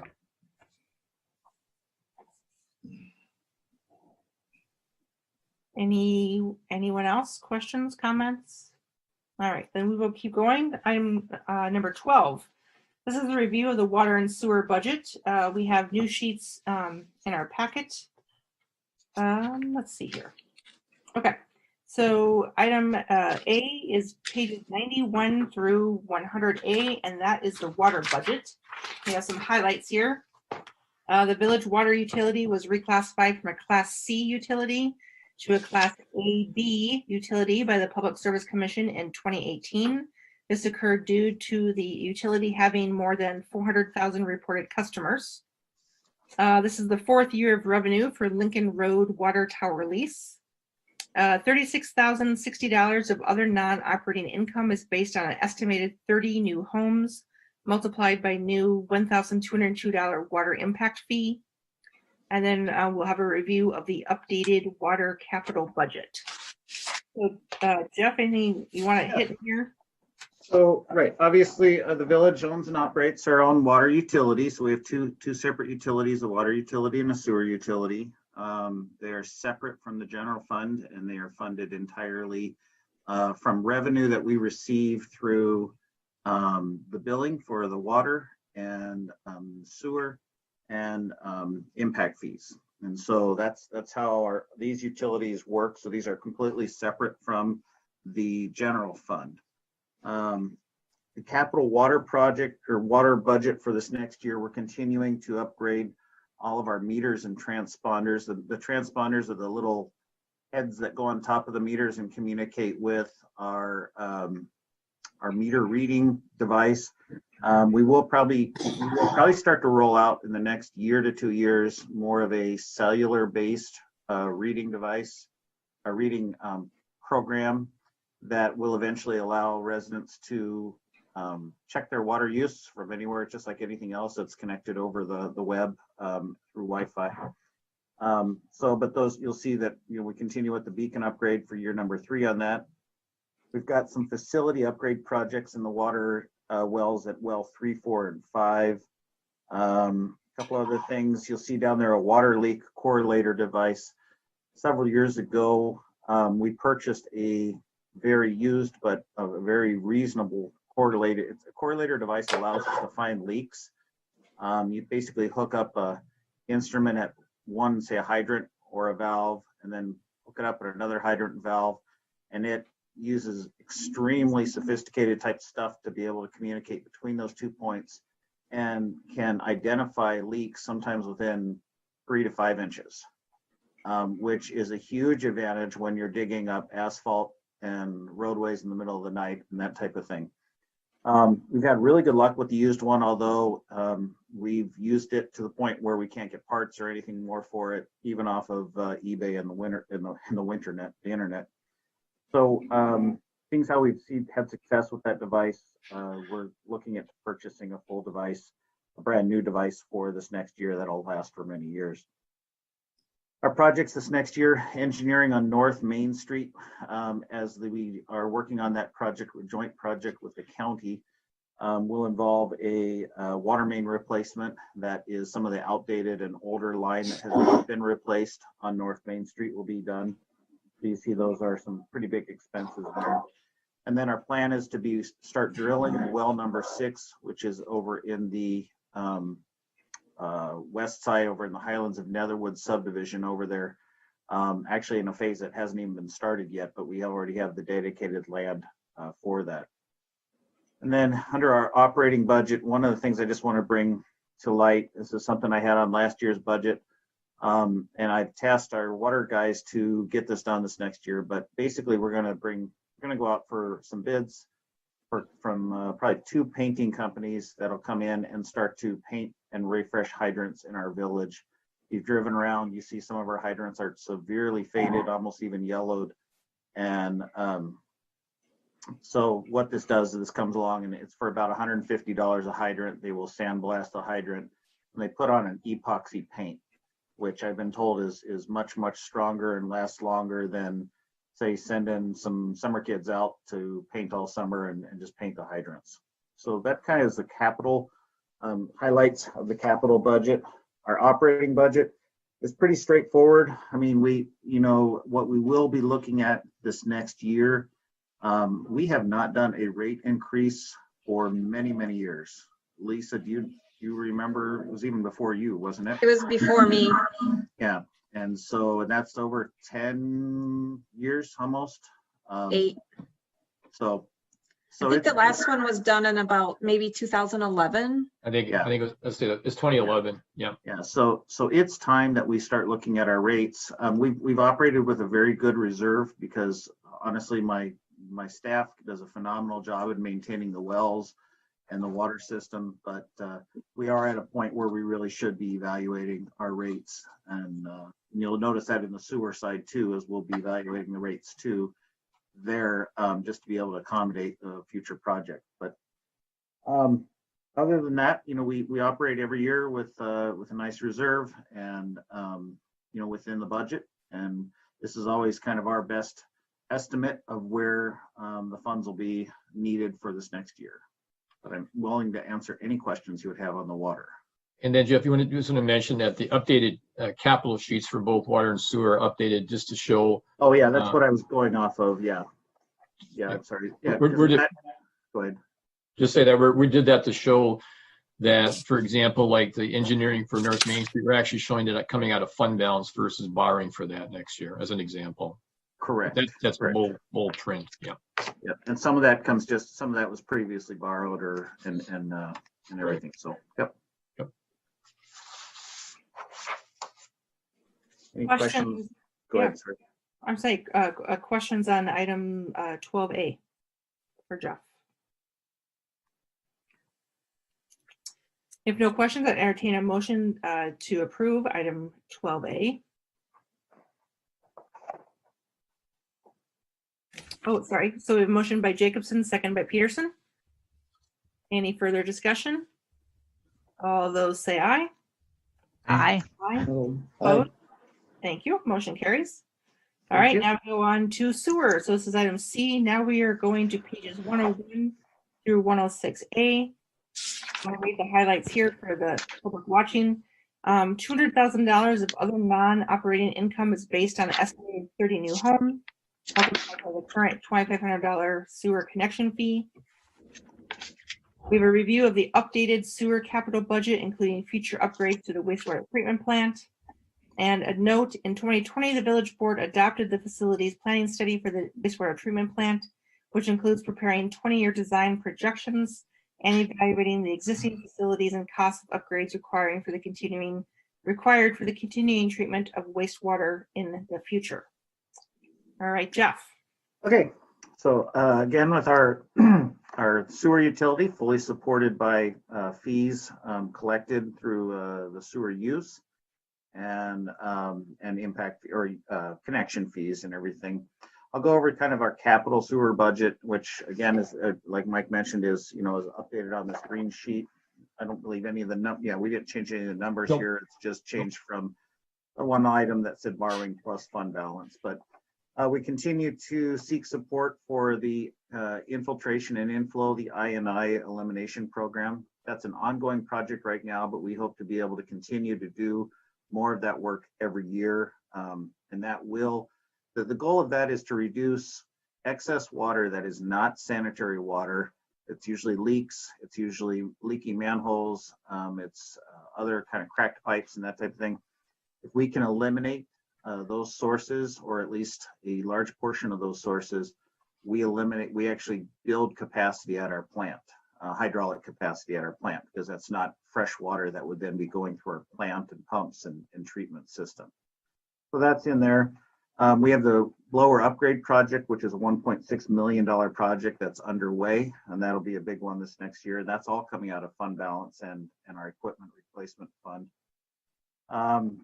You'll see out of the facility plan, we have the wastewater treatment plant phase 1 through 3 preliminary engineering. And that's basically going to be taking the results from the facility plan and kind of laying that roadmap out now into these preliminary design and permitting for these next projects. And so we'll obviously probably be seeing a phase 1 project come in 22 and 23 would be my guess.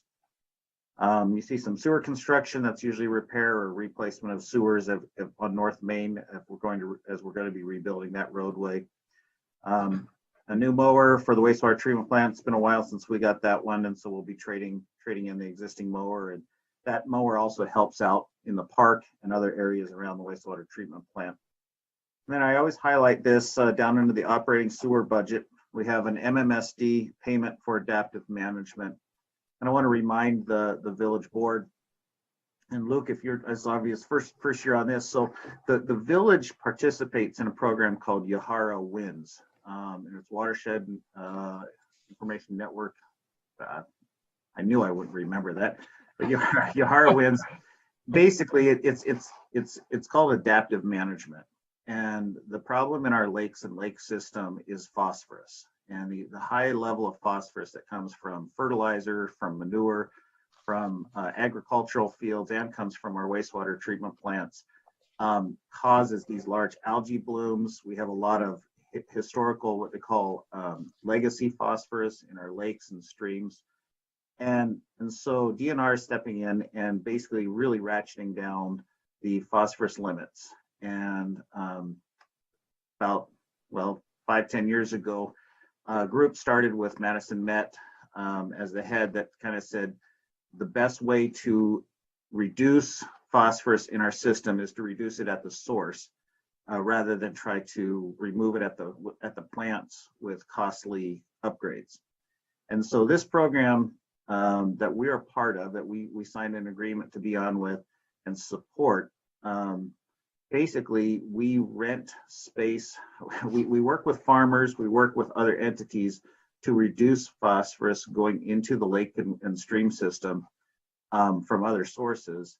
And by doing that, we are receiving the credit of that phosphorus removal. And, in the end, it's been shown that not only is it effective, but it is cost effective for us as well. It seems like $75,000 a year is pretty expensive, but if we were looking at a significant plant upgrade to accommodate the phosphorus limits that our plant would be required to, it would be in the multi-million dollars. So I think that's just interesting. Just want to remind people that we're still a strong partner in that. I'm very active with the Yahara Winds group. I'm the executive committee treasurer for that.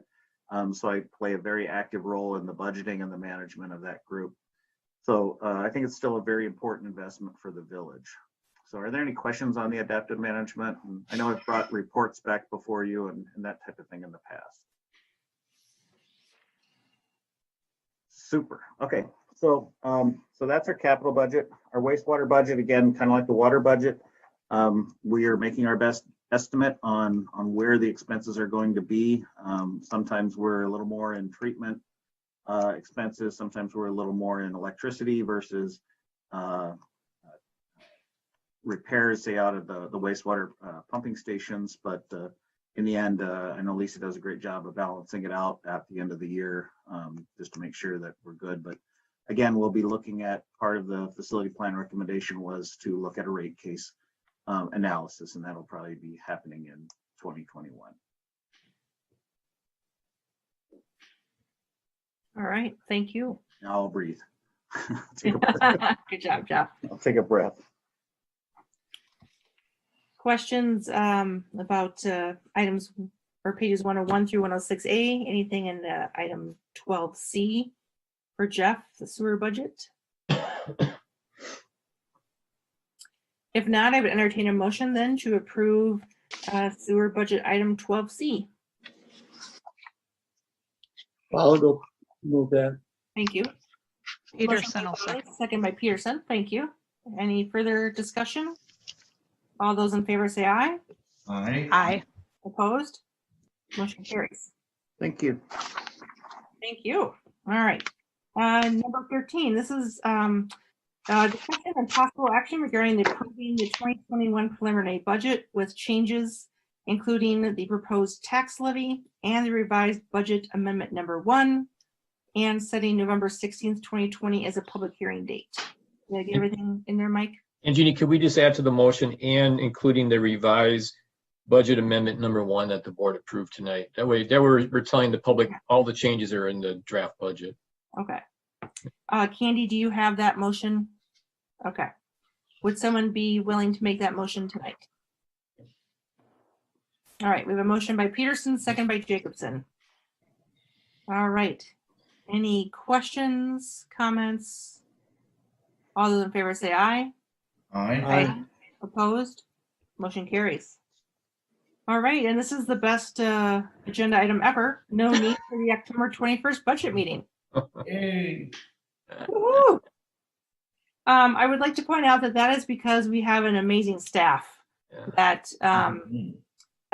you see a lot of other communities that have committees, and even the whole board goes through these things line item by line item. And Mike and the department heads, we're going to miss you, Mike. I hope that your successor also does this, but does a lot of that back leg work for us. That doesn't mean that we don't approve it and ask questions and Yep. study it thoroughly, but we get to have a lot fewer meetings. And so it's nice to have an experienced, competent staff. Good. So I agree. thank you, department heads and Yeah. Mike. We have a great staff. I agree. Thank you. Yes. All right, so what time is it? It is, holy cow, it's 6:44. So we are going to take a 5-minute break, and then we're going to come back and continue with our regular board meeting. So if you all want to mute yourselves, I will see you back here at 6:50.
All right, it is 6:50. If village board members want to turn their video back on, we'll reconvene here.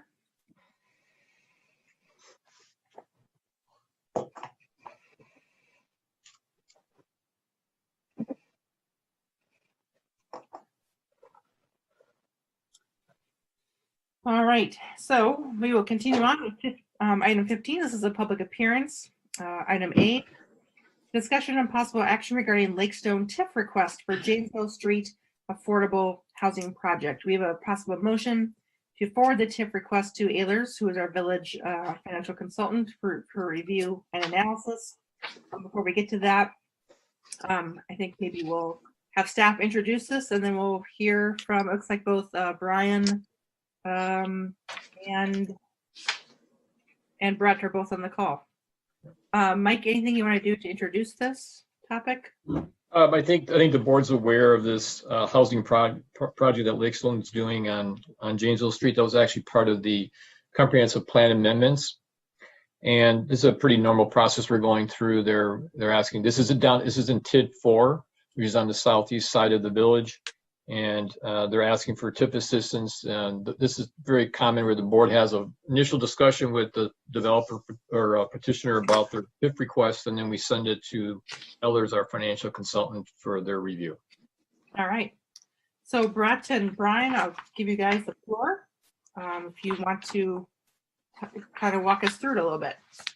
Great, appreciate it. Again, Brett Riemann with Lakestone Properties.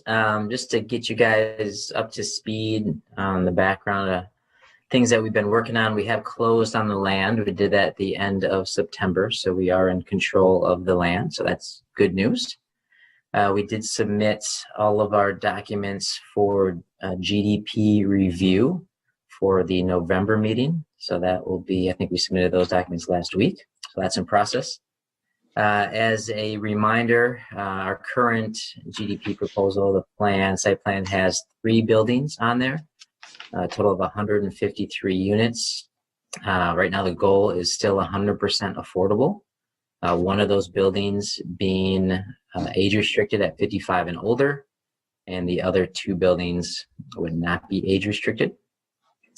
And we actually invited our consultants from Baker Tilly, Bill Bullrichter, to provide kind of a high-level discussion related to affordable housing and the WIDA process. And they're experts; they know what they're doing. They do it every day. So we just thought it'd be helpful for the board for Bill to provide some bullet points on what is LITEC. So LITEC is low-income housing tax credits, which I'm sure a lot of you have heard about, but to answer any questions, we thought we'd bring him in, how the deals are put together, equity, debt, and why there usually is a gap in the financial model. So I'll probably, Bill, if you're there, kind of turn it over to you to just introduce yourself, talk about LITEC, talk about WIDA a little bit, and then we can circle back with any questions from there. Does that sound like a good idea? That sounds great, yeah. Can people, okay. This is Bill. Welcome, Bill. Thank you. Well, thank you for inviting me, Brett. I appreciate being here. Just for the board's information, I just did a little bit about myself. I work for Baker Tilly, which is a large CPA firm. But we have a lot of advisory services, and we do have a specialty, and that's where I work in the affordable housing space in helping find financing for those kinds of developments across the country. I used to work for WIDA, that's Wisconsin Housing and Economic Development Authority. They are the entity in Wisconsin that administers the low-income housing tax credit program. And in fact, I did that work for WIDA for 8 years. I ran the program in Madison. And one other highlight is I'm very excited that this project is even being discussed because I live right outside of Oregon, and both of my kids went to Oregon school. So I drive by this location a lot, and I'm very excited about it.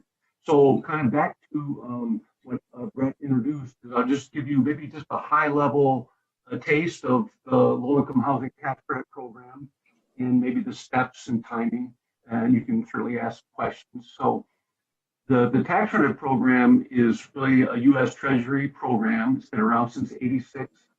It is the main way where how affordable housing is financed, affordable rental housing, I should say, in the United States. And in essence, the U.S. Treasury through the IRS offers tax credits to investors who invest in affordable housing. And so the federal government has created a structure and some rules. And then they further cede some of the rulemaking to the states. So there's a federal government structure. WIDA, of course, has a role, and that's who we will apply to for these tax credits. A lot of rules, a lot of nuance. In essence, the developer, gets an allocation of the tax credits by meeting certain criteria, and they get that from WIDA. They in turn sell that to investors who are interested in the tax credit. And they're happy to invest in affordable housing because in return, they get the tax credit off their federal income tax. There are, investors nationwide. In fact, the investors are often companies like, Google or large insurance companies that they're represented in the deal by a syndicator. So we will interact with the syndicator to sell the credits in effect. And our first stop is WIDA because they do all their rules must be followed, etc. In addition, this particular kind of tax credit, there are a couple of different varieties. A path also leads through WIDA to find our debt. So the tax credits create the equity from the investors, and we also need debt. And because of some certain rules on the IRS, we need tax-exempt bond debt to trigger the full worth of these particular kinds of tax credits. That path also leads through WIDA. So we are gathering our documents. We have not quite submitted to WIDA yet. A few more steps need to be taken for their due diligence and application process. But we're starting to work on those elements. Again, maybe this just goes without saying, in order to get the tax credits, you have to show that you are rent restricting your units. And of course, that is the plan. At the moment, we have units set aside at 50%, 60%, and 70% of the Dane County median income.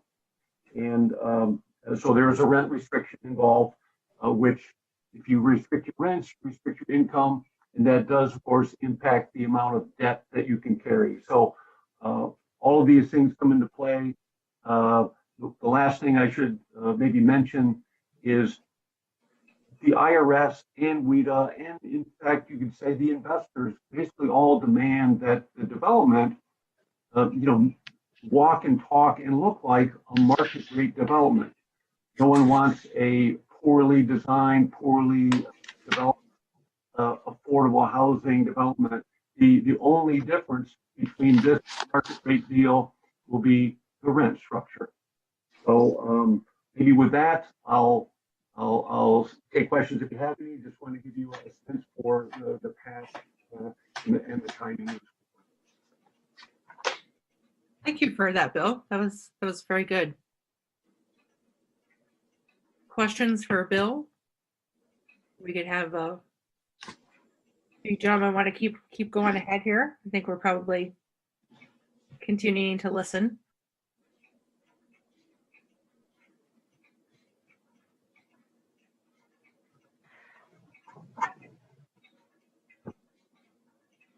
Brett, did you want to share about some of these nearby projects? Brett might actually, he's frozen on my screen. Okay. Brian, are you? Yeah, let me jump in here. Jump in. Pinch it till he gets back. Yeah, and the funny part about all this is I have another meeting that starts at 7, so one of us has to jump off. I was going to jump off. I didn't know this one was going to go so long, so we might tag team here a little bit if that's okay. Sure.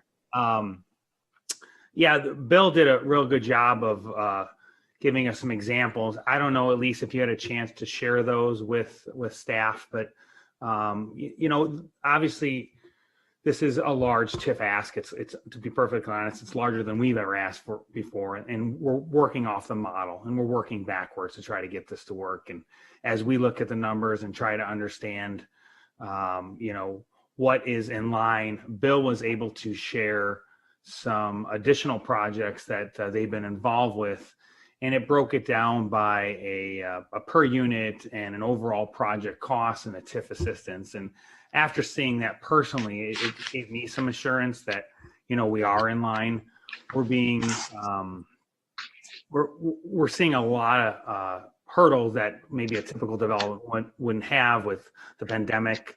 Lumber prices have gone up 50%. So we're really trying to make sure we model this, that we can power through and make this happen in the spring. But obviously, as everyone knows, we don't know where things are going, but we feel like we've come up with a model and a scenario that is realistic, and should variables not continue to get worse, that we will be able to move forward with this project and really create something nice. And I think the moral of the story for us is, like Bill said, we really want this project to look very much and act just like a market rate deal. It's just going to have that component where the rent's going to be less. It's going to give the ability of the teacher that moves to the village to, have a nice place to live. So we've modeled this whole development off of the buildings themselves, off a project we just finished in Stoughton. It's called Nordic Ridge Apartments.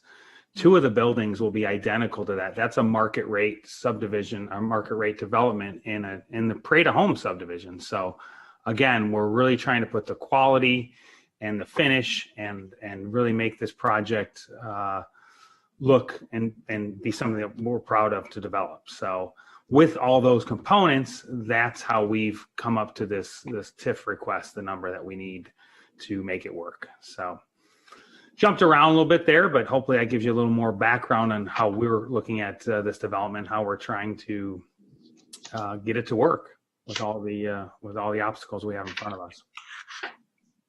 Great, and I just saw Brett jump back in the meeting in the waiting room, so he can maybe jump in here. But we did ask for a couple different possible scenarios in terms of how much of the increment the village would be able to retain and reinvest in TIF 4 versus, the developer putting that into back into the cost of the project. So there's a couple different numbers you see here, but there shows I think 80, 75, 85, 95% increment retained by the developers. A couple different options, which Ellers will certainly review in more detail, but I know that's a policy that Mike has been to establish kind of moving forward, that we don't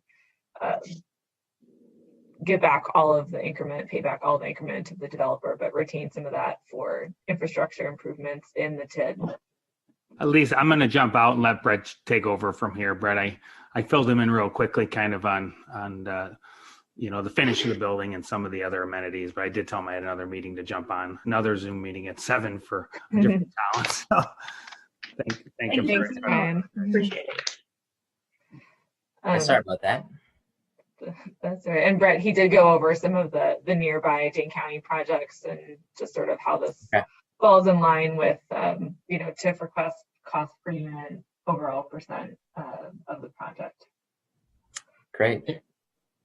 I just wanted to mention that reason why we're trying to save some of the new increment for not just for this TIF, but any of these projects we do in these TIF districts. We're trying to stop the practice of having to use general property tax dollars in these TID districts, and so that's why we're trying to get away from giving all the increment back, 100% back to these projects, and we'll see. That's the whole point. If the board recommends approves the motion, we'll send it to elders and work with with elders and Brett on the project as we go through this.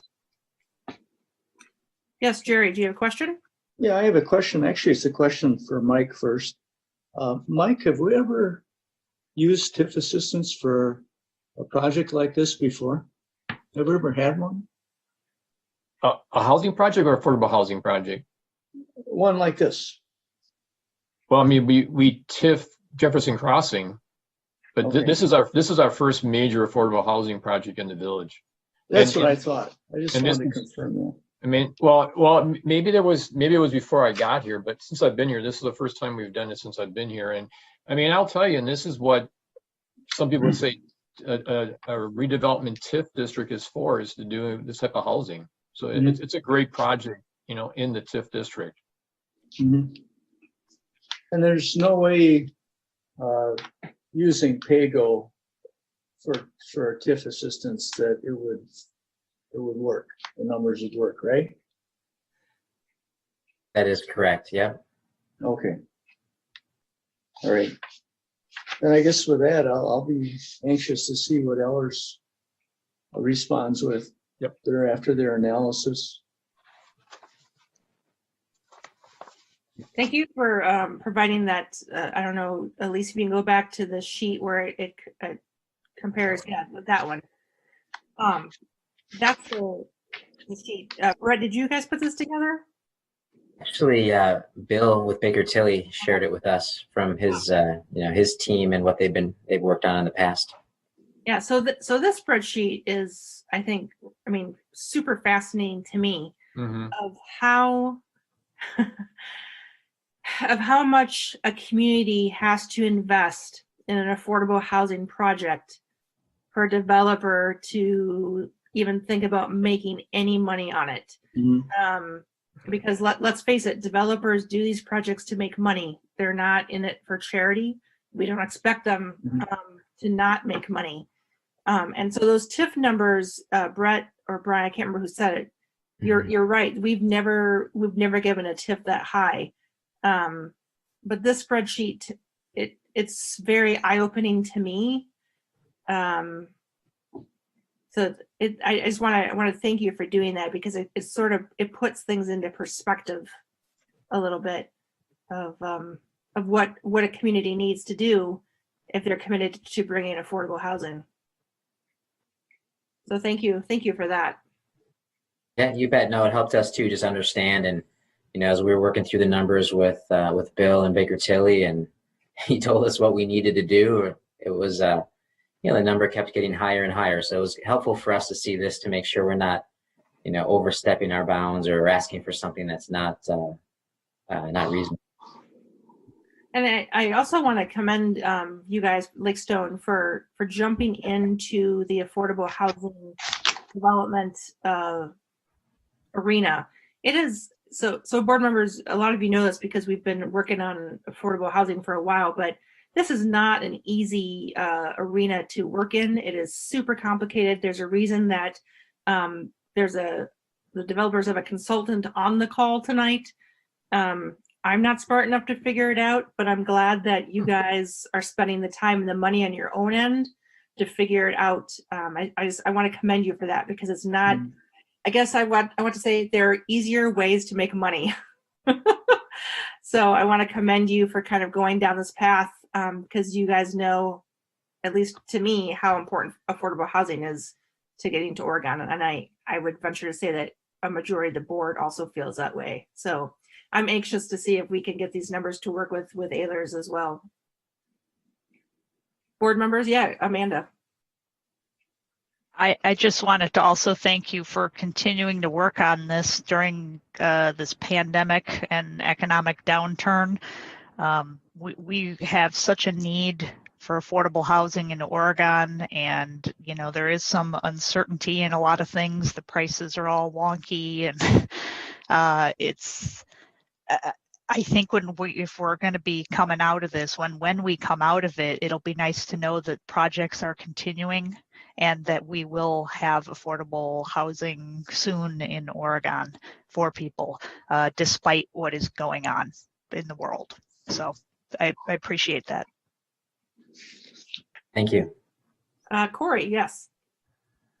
Thank you. I'm excited about affordable housing. At the same time, when I look at a TIF this large and not being PAYGO, I also get a little bit nervous. So I guess a couple questions. In order for this to move forward, are you basically jumping in with both feet and doing all three buildings at once, or is this something that would be phased to where, we could see how things are working out from a development perspective and kind of a TIF and financing perspective. So is this kind of an all or nothing deal, or are you going to phase this? It's a really good question. It's something that we're trying to figure out now. It has something to do a little bit with financing, but we are having all the buildings drawn from an architect. So we'll have the ability to go out to bid before Christmas on all of them. Building 1 and building 2 are pretty much identical. And then building 3 is obviously different. So the goal for us is to try to get all of our costs really, zoned in on exactly what we have to spend here, which, everybody's going to need to know anyways. The village, the tax credit investors, the banks, WIDA. So we are kind of jumping in all in just with us spending money on the site right now. From a timing perspective, they wouldn't all start at the same time, but they kind of would. So when I say that, so let's just say building 1 starts first, excavation would start, concrete would go, maybe 3 months after building 2 would start. You're going to get your most cost efficiencies by doing it that way, keeping the contractors on site going from one to the other. So that's the idea right now. And to have the whole project completed in like an 18-month time frame, 18 to 20-month time frame. But again, a lot of things need to get figured out before that, but that is the discussion right now. And Bill, are you on still? And is there a certain time frame that, when a project like this gets approved through WIDA, that all the buildings need to be done at a certain time? I know we briefly touched on that, but maybe you could educate us on that a little bit more if you're still with us. Yeah, Bill, this is Bill Boerichter. I'm still on. Well, there are a couple different patterns of the way to answer that question. One is WIDA, and when they give you an allocation for a project, there is a clock does start to tick. So you have to place in service all of the units in that project within, we'll call it about 2.5 years. So you will be fine if you kind of stagger delivery of your buildings. So that's fine. You can't stagger them by a number of years, but if you stagger them by a period of 2 or 3 months and so forth, that's completely fine. A couple other things, though. One is we'll talk about the investor is probably the most important, and maybe secondly, I'll say is the market. So WIDA and the investor demand a market study, and we have a market study completed already to make sure we were, in the right rents, amenities, and so forth. So there's certainly demand. So delivery of the buildings and absorption of the units, that's not necessarily a big problem. Because there is, just a lot of unmet demand. But as far as the investor is concerned, how can I say that the best pricing we can get is going to be based on a very, usually a large and efficient building. In other words, if you try to do this in 3 different pieces, it's really inefficient. So you've got a lot of extra costs, and you may not be getting tax credits to cover all of those costs. So I think we'll be better off, again, kind of treating this as one project and gaining a lot of efficiencies. In other words, we only have to have one market study rather than paying for 3 different market studies, as an example. So I'm not sure if I just kind of wavered around there, but it is most efficient for sure to do this as one project, although they could be staggered a bit. Thank you for that. Board members, further questions at this time? Yes, Jerry. Yes, I have a question for staff again. And again, this question is mainly because I don't ever recall doing a project of this size with this kind of investment, but a TIF investment, I should say. But I assume, but I'm not sure, that the village gap financing would be in the nature or in the form of either a trust fund or loan or bonding. Is that correct? We'd probably go out in the market, Jerry, and do this. Oh, okay. To get the interest rate. Yep. You mean bonding? Bonding, correct. Yep. Okay. Yep. And then this is for the principals. Did I hear correctly when you indicated that the rents will be based on income, either 50 or 70% of income? Is that correct? Yeah, Bill, I think you had mentioned that. You want to kind of Yes. on as well, but that was correct. Yes, there is every year the incomes and the associated rents are published. And so there's a very definitive every year, a certain income band and rent for, let's say, a 50% household in Dane County. So these, at the moment, our model is structured 50% units, 60% units, 70% units. Thank you. And so just final question. What exactly are the Lakestone? What is Lakestone investment in this? What percentage? Yeah. So as a developer, and Bill, you might be able to do a better way of this, but basically how this works is Lakestone will develop it for a fee. We've put, I don't know, a couple $100,000 into market studies, engineering, architecture at this point, but that will get reimbursed once the project does get improved. We're at risk if it doesn't through WIDA. But we develop it for a fee. We don't own it. I think we own 1% of it, which is kind of the bummer part. You do all this work and you don't own it. You just develop it for a fee. I mean, we're usually long-term hold developers who buy and manage and hold, where this is a little bit different. It's kind of the government paying you a fee to develop affordable in communities that need it. So when you say our investment, it's really our time for a fee. Yeah. And that fee gets paid out over a certain term. It's not all up front. It's more of how the project does. So hopefully the project does well, so we can get our fee over, 10-year period or so. Bill, I don't know if you have anything to add to that. Yeah, I'll just add one thing, Brett. Thanks. Tax credit development is a little odd in that the usual incentives that a developer has are gone. So a developer might develop a building because they want cash flow. Well, we've already talked about, the rents are going to be restricted, so the income is definitely lower in a tax credit deal. And because, in addition, the developer does not own a traditional ownership interest. They will only own actually 1% or less of the development, because the investor, in order to get the tax credits, they need to own 99% of the building because they're after the tax credits.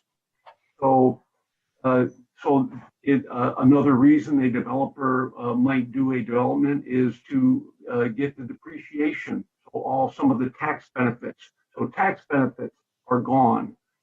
Cash flow is greatly reduced. So the normal incentives are gone. So the tax credit industry has basically evolved so that the only thing in it for the developer is a fee.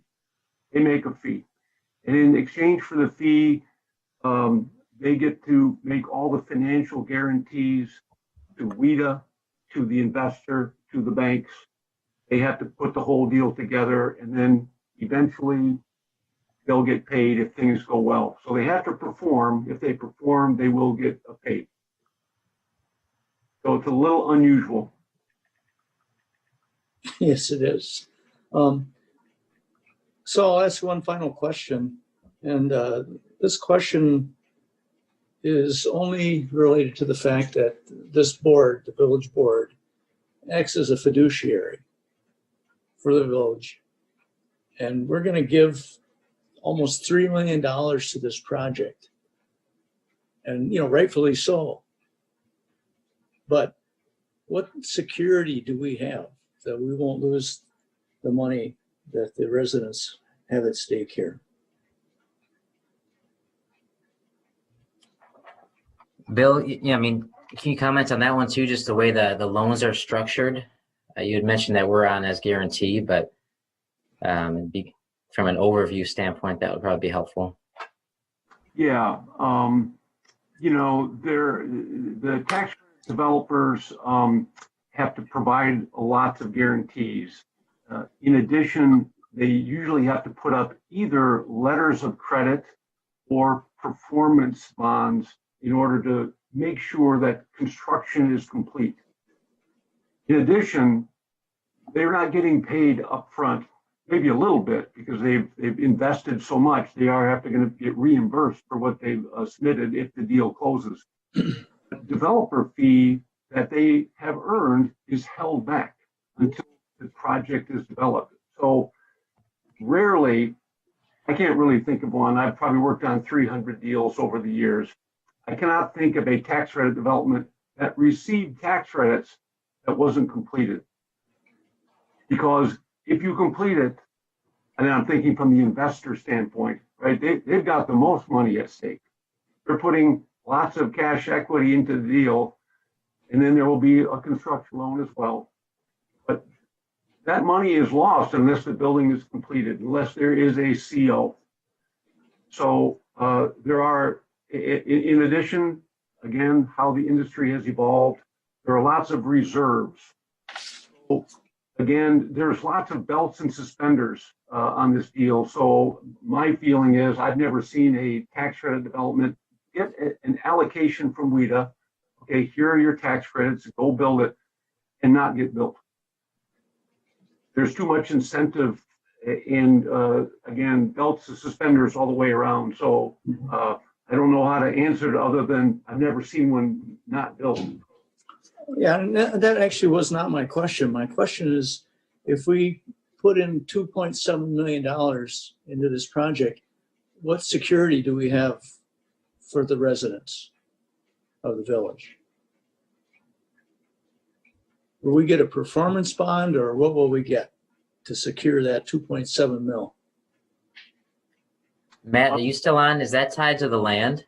No, Matt's not on. I think, Jerry, what you're asking for is in a regular TIF district project, we would get some type of guarantee that if the increment's not there to pay the debt service, the developer would make the difference up. That's what Jerry's That's exactly right. I just want to know how we secure this TIF assistance. Mm-hmm. And I think that'd be a conversation. I assume that's a still way that it would be Mike and Jerry, but I would defer to Matt on his. Yeah, and Jerry, Matt's done these projects in other communities, so. Okay. Yeah. Well, at some point, I'd like that question answered. Sure. Yep. Doesn't have to be right now. Mm-hmm.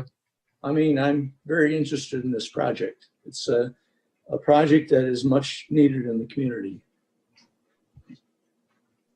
I know Corey and Amanda had some questions. Amanda, do you want to go first?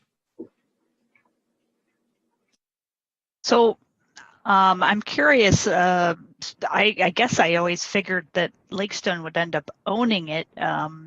So if they have a 1% stake, the rest of it would be open or owned by multiple investors. And I guess I'm curious how that works, if they would be local or not, and how we can, if there were issues about how it was being run, who do you go to? Is it like a hedge fund manager kind of thing? Like how does that work with all those investors owning property? Yeah, Bill can pipe in too, but basically we have to put our team on there with the WIDA application. So they won't let us manage it right now. They might.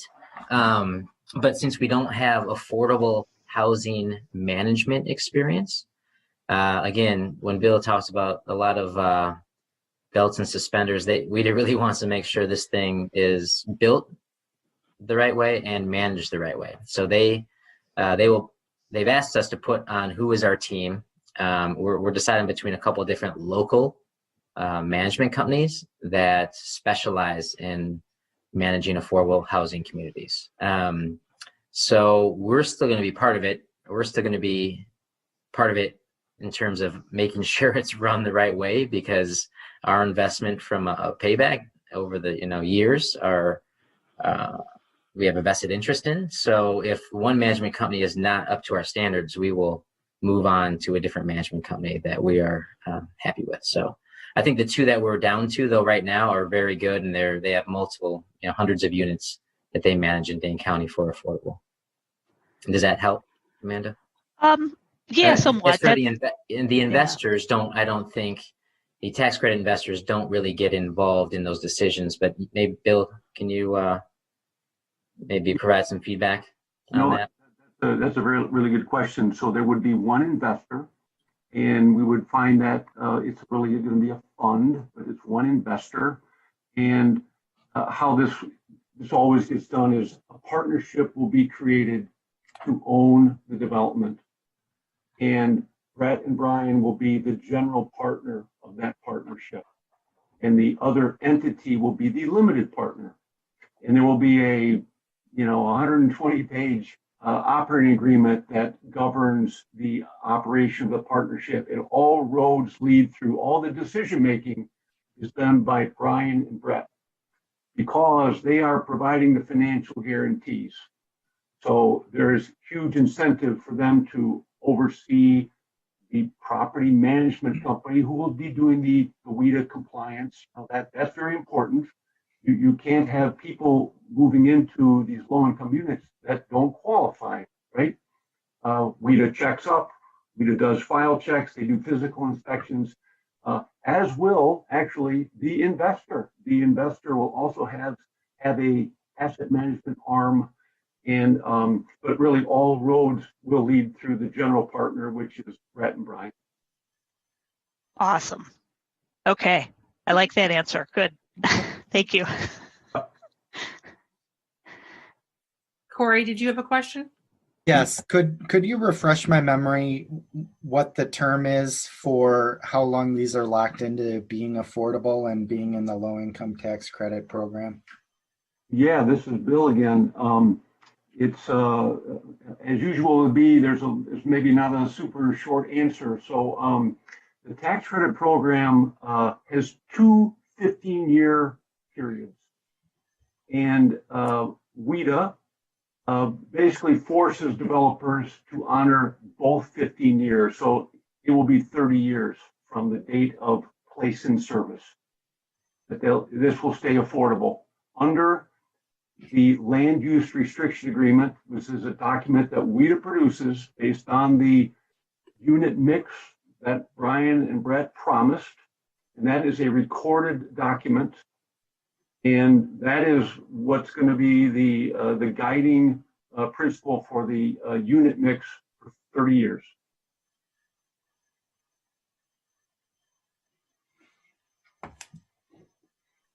Further questions from the board? Again, this is the first time of many times that I'm sure we'll be talking about this. So Mike, I think what you're looking for right now is a motion to forward the TIF request to Ehlers for review and analysis. Correct. Yes. Is anyone ready to make that motion? Stitch a move. Thank you, Luke. We have a second by Jacobson. All right. Final questions. All those in favor say aye. Aye. Aye. Opposed? Motion carries. Well, thank you, gentlemen, for being on the call. This is very, very informative. I'm excited about this first step and look forward to learning more. Yeah, thanks for your time tonight. Thank you. Thank you.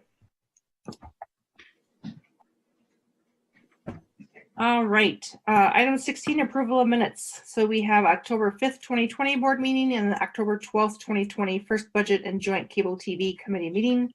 Someone like to make a motion to approve those minutes, please? Stitch a move. Glish. All right. So we have a motion by Stitch and a second by Glish. All those in favor say aye. Aye. Aye. Motion carries. Thank you.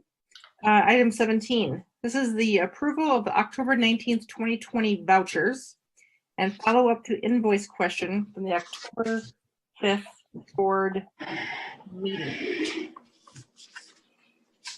So I have the voucher thing here in front of me somewhere.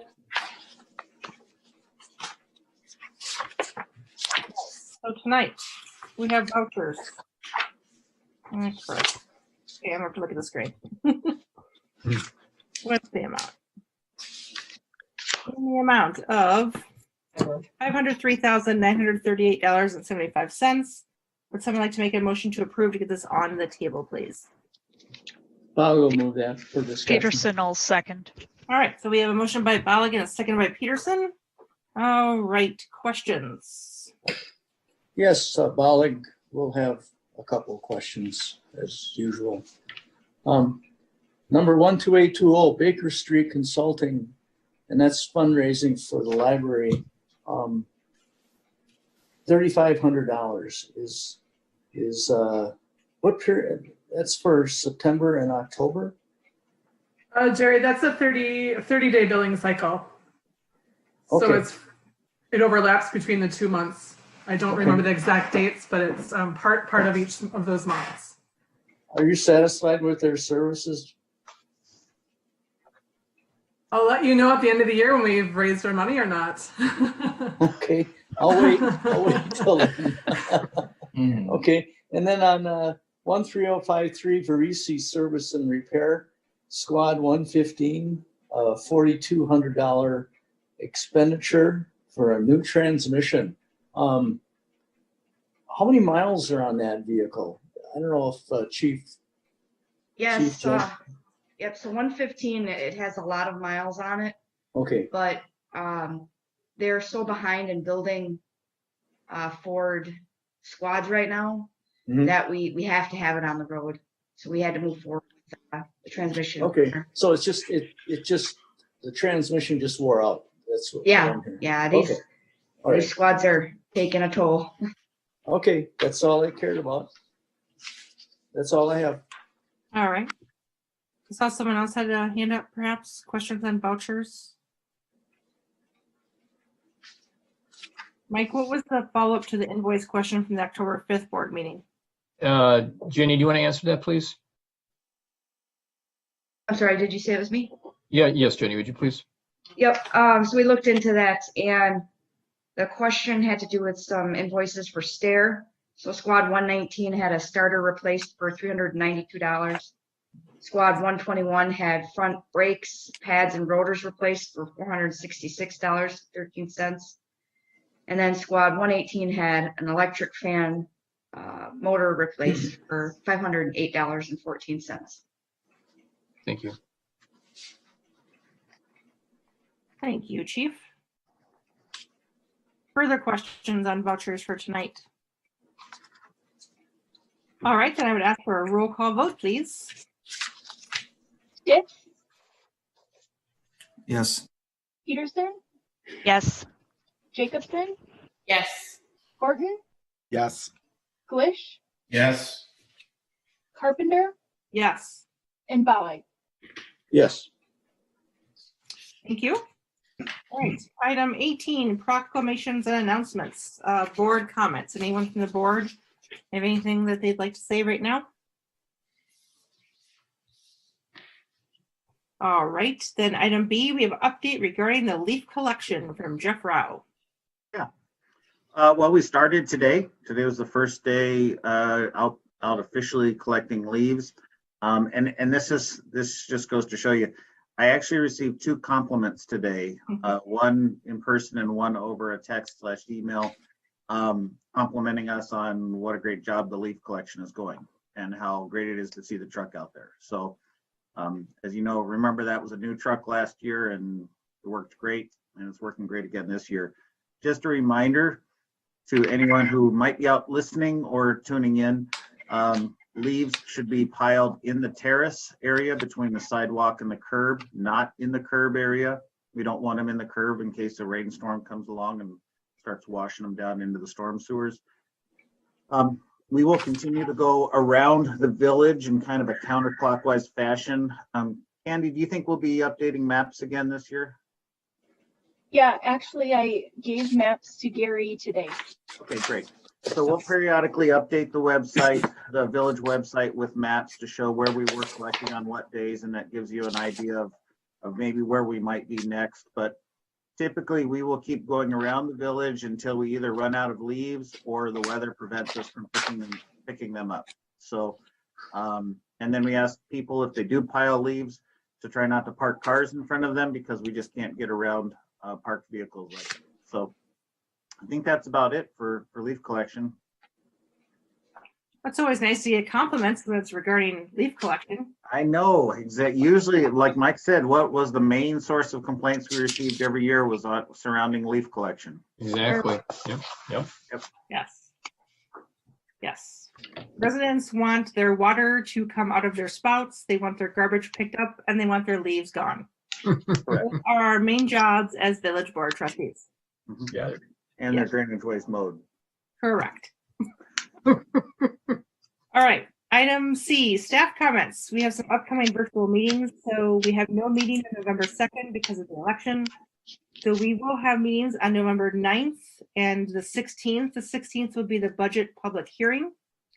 And then December we'll go back to the regular schedule, 1st and 3rd, Mondays the 7th and the 21st. Yep. Any other staff comments at this time? All right, under 19, communications and miscellaneous business. Item A is discussion and possible action regarding village donation for the splash pad project. We recommended motion to provide a $2,000 donation to the splash pad project by waiving the regular planning deposit of $1,150 and covering additional consulting fees of $850. Mike, do you want to talk about this a little bit? This is similar to what we've done for other projects in the village, the food pantry, the youth center, and the, we were partnered with the school district, so we thought this made sense to waive the fee and cover a little bit of our consulting fees for the project, as the village's donation to the project. Well, are they at the point yet where they're going to be coming forward for like approvals and permits and such? Elise, I think they're coming in November. Right, it'll be at the November 12th planning commission meeting. It'll be a site plan revision. They already have a conditional use permit to allow the splash pad in that location. That's slightly different design, and we'll be sharing a little bit of the design with our village engineer just to make sure it's meeting our stormwater requirements as well. So that's part of this donation to cover some of their time as well as mine. Good. Well, I mean, I'm in favor of this. I think this is a nice goodwill measure with what will be a community asset. Yes, Jenna. I was just gonna make the motion to do it because I agree. I'm in favor of doing this as well. All right. So we have a motion by Jacobson then to provide that donation. Is there a second? Stitch will second. Thank you. Second by Stitch. Further questions or comments at this time? Yes, Jerry. So basically, the way this is being financed is that we're just not going to charge a regular planning deposit, right? Correct. And then covering some additional, like we will not charge them up to $850 of consulting fees as well. Okay. So we're just forgiving fees. Yes. Yeah. Thank you. Yep. All right. All those in favor of the motion say aye. Aye. Aye. Opposed? Motion carries. Thank you. All right. Item B is no board action is required. This is a discussion of Promega Corporation collecting raw wastewater samples from the village's wastewater treatment plant for COVID-19 testing. Is this a Jeff item? Yeah.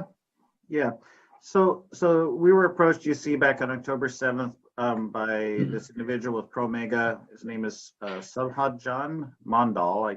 I know I slaughtered that, but I apologize to him for that. But basically, he's a senior scientist at Promega. Promega and other labs have been working with communities in trying to, it's kind of forecasting COVID response. So the idea behind it is if they're testing, they're providing these kind of testing protocols that if a community tests their wastewater and there's a certain strength of COVID in that wastewater, that they might predict that that community would be headed towards a peak, if you will, or a decreasing levels. And so this is all part of their ability just to test. They've been working with MMSD. I did check with MMSD, and I checked also with 2 wastewater engineers concerning this, both our town and country and then an external wastewater engineer that lives in the village. And neither of them could come up with anything negative about this. And this is helpful for them. And like I said in my response back to them, we just want to make sure it didn't disrupt anything and that they would provide us a copy of the results. Okay. Thank you for that, Jeff. Any questions for him? And if any of you guys want a fresh sample of wastewater, I'll give it to you too, if you would like.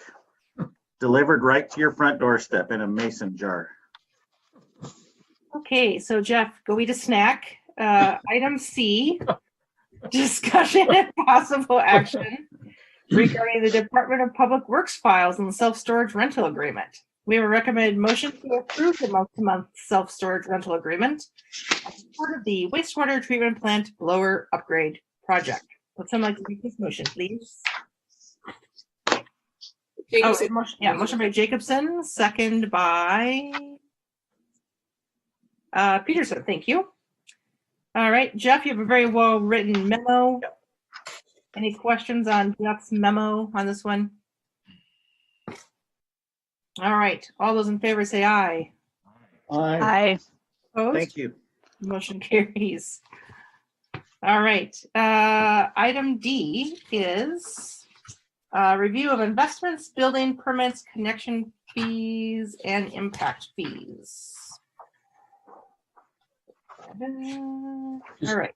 And Jeannie, I just want to draw your attention, or the board's attention, sorry, to the, we are behind in building permits compared to prior years, which means we keep talking about the 22 budget. This will have an impact on our net new construction for the 22 budget. So we're still doing okay compared to a lot of communities, but we're not having, I would say, a normal year at this point. And, you know, obviously I think it's related to the COVID situation, so. Any questions on those 2 parts for staff on building permits of 2020 versus 2019? Thank you for providing that information. You're welcome. All right, item E, this is an FYI only. The village will provide a gift certificate from a village restaurant to the following individuals for maintaining the downtown flowers this year. And those individuals are Donna Dish, Lynn Johnson, Marty Berman, Eileen Durkin, and Gary Dish. And you all have been downtown and seen these folks working every Wednesday night or other nights as they see fit. And our downtown, and it just looks beautiful. So these people can never get any older or retire, because I don't know how downtown would look so good without them. Thank you for doing that. Whoever will get those gift certificates for those folks. Yeah. And I'm assuming that we'll send them a nice card or Mhm. as well. Yep. Perfect. All right. Item 20 is report of committees, which then says, please see agenda item 3. That was a comp plan. Oh, gotcha. So we're done with that. We're done. Okay, sweet. I don't remember what item number 3 was. All right, so then we have minutes not requiring action from the Oregon Fire EMS and from the library board. Thank you again for the village board members that serve on those committees. We appreciate you. We have no unfinished business. We have no new business. I would entertain a motion to adjourn. Bollinger, move that. All right, is there a second? Jacobson will second. Excellent. So motion by Bollig, seconded by Jacobson. All those in favor say aye. Aye. Aye. We are adjourned. Thank you very much, everyone, for a very successful budget season. I gotta go call Jeff now and compliment him again about leaves. Wasn't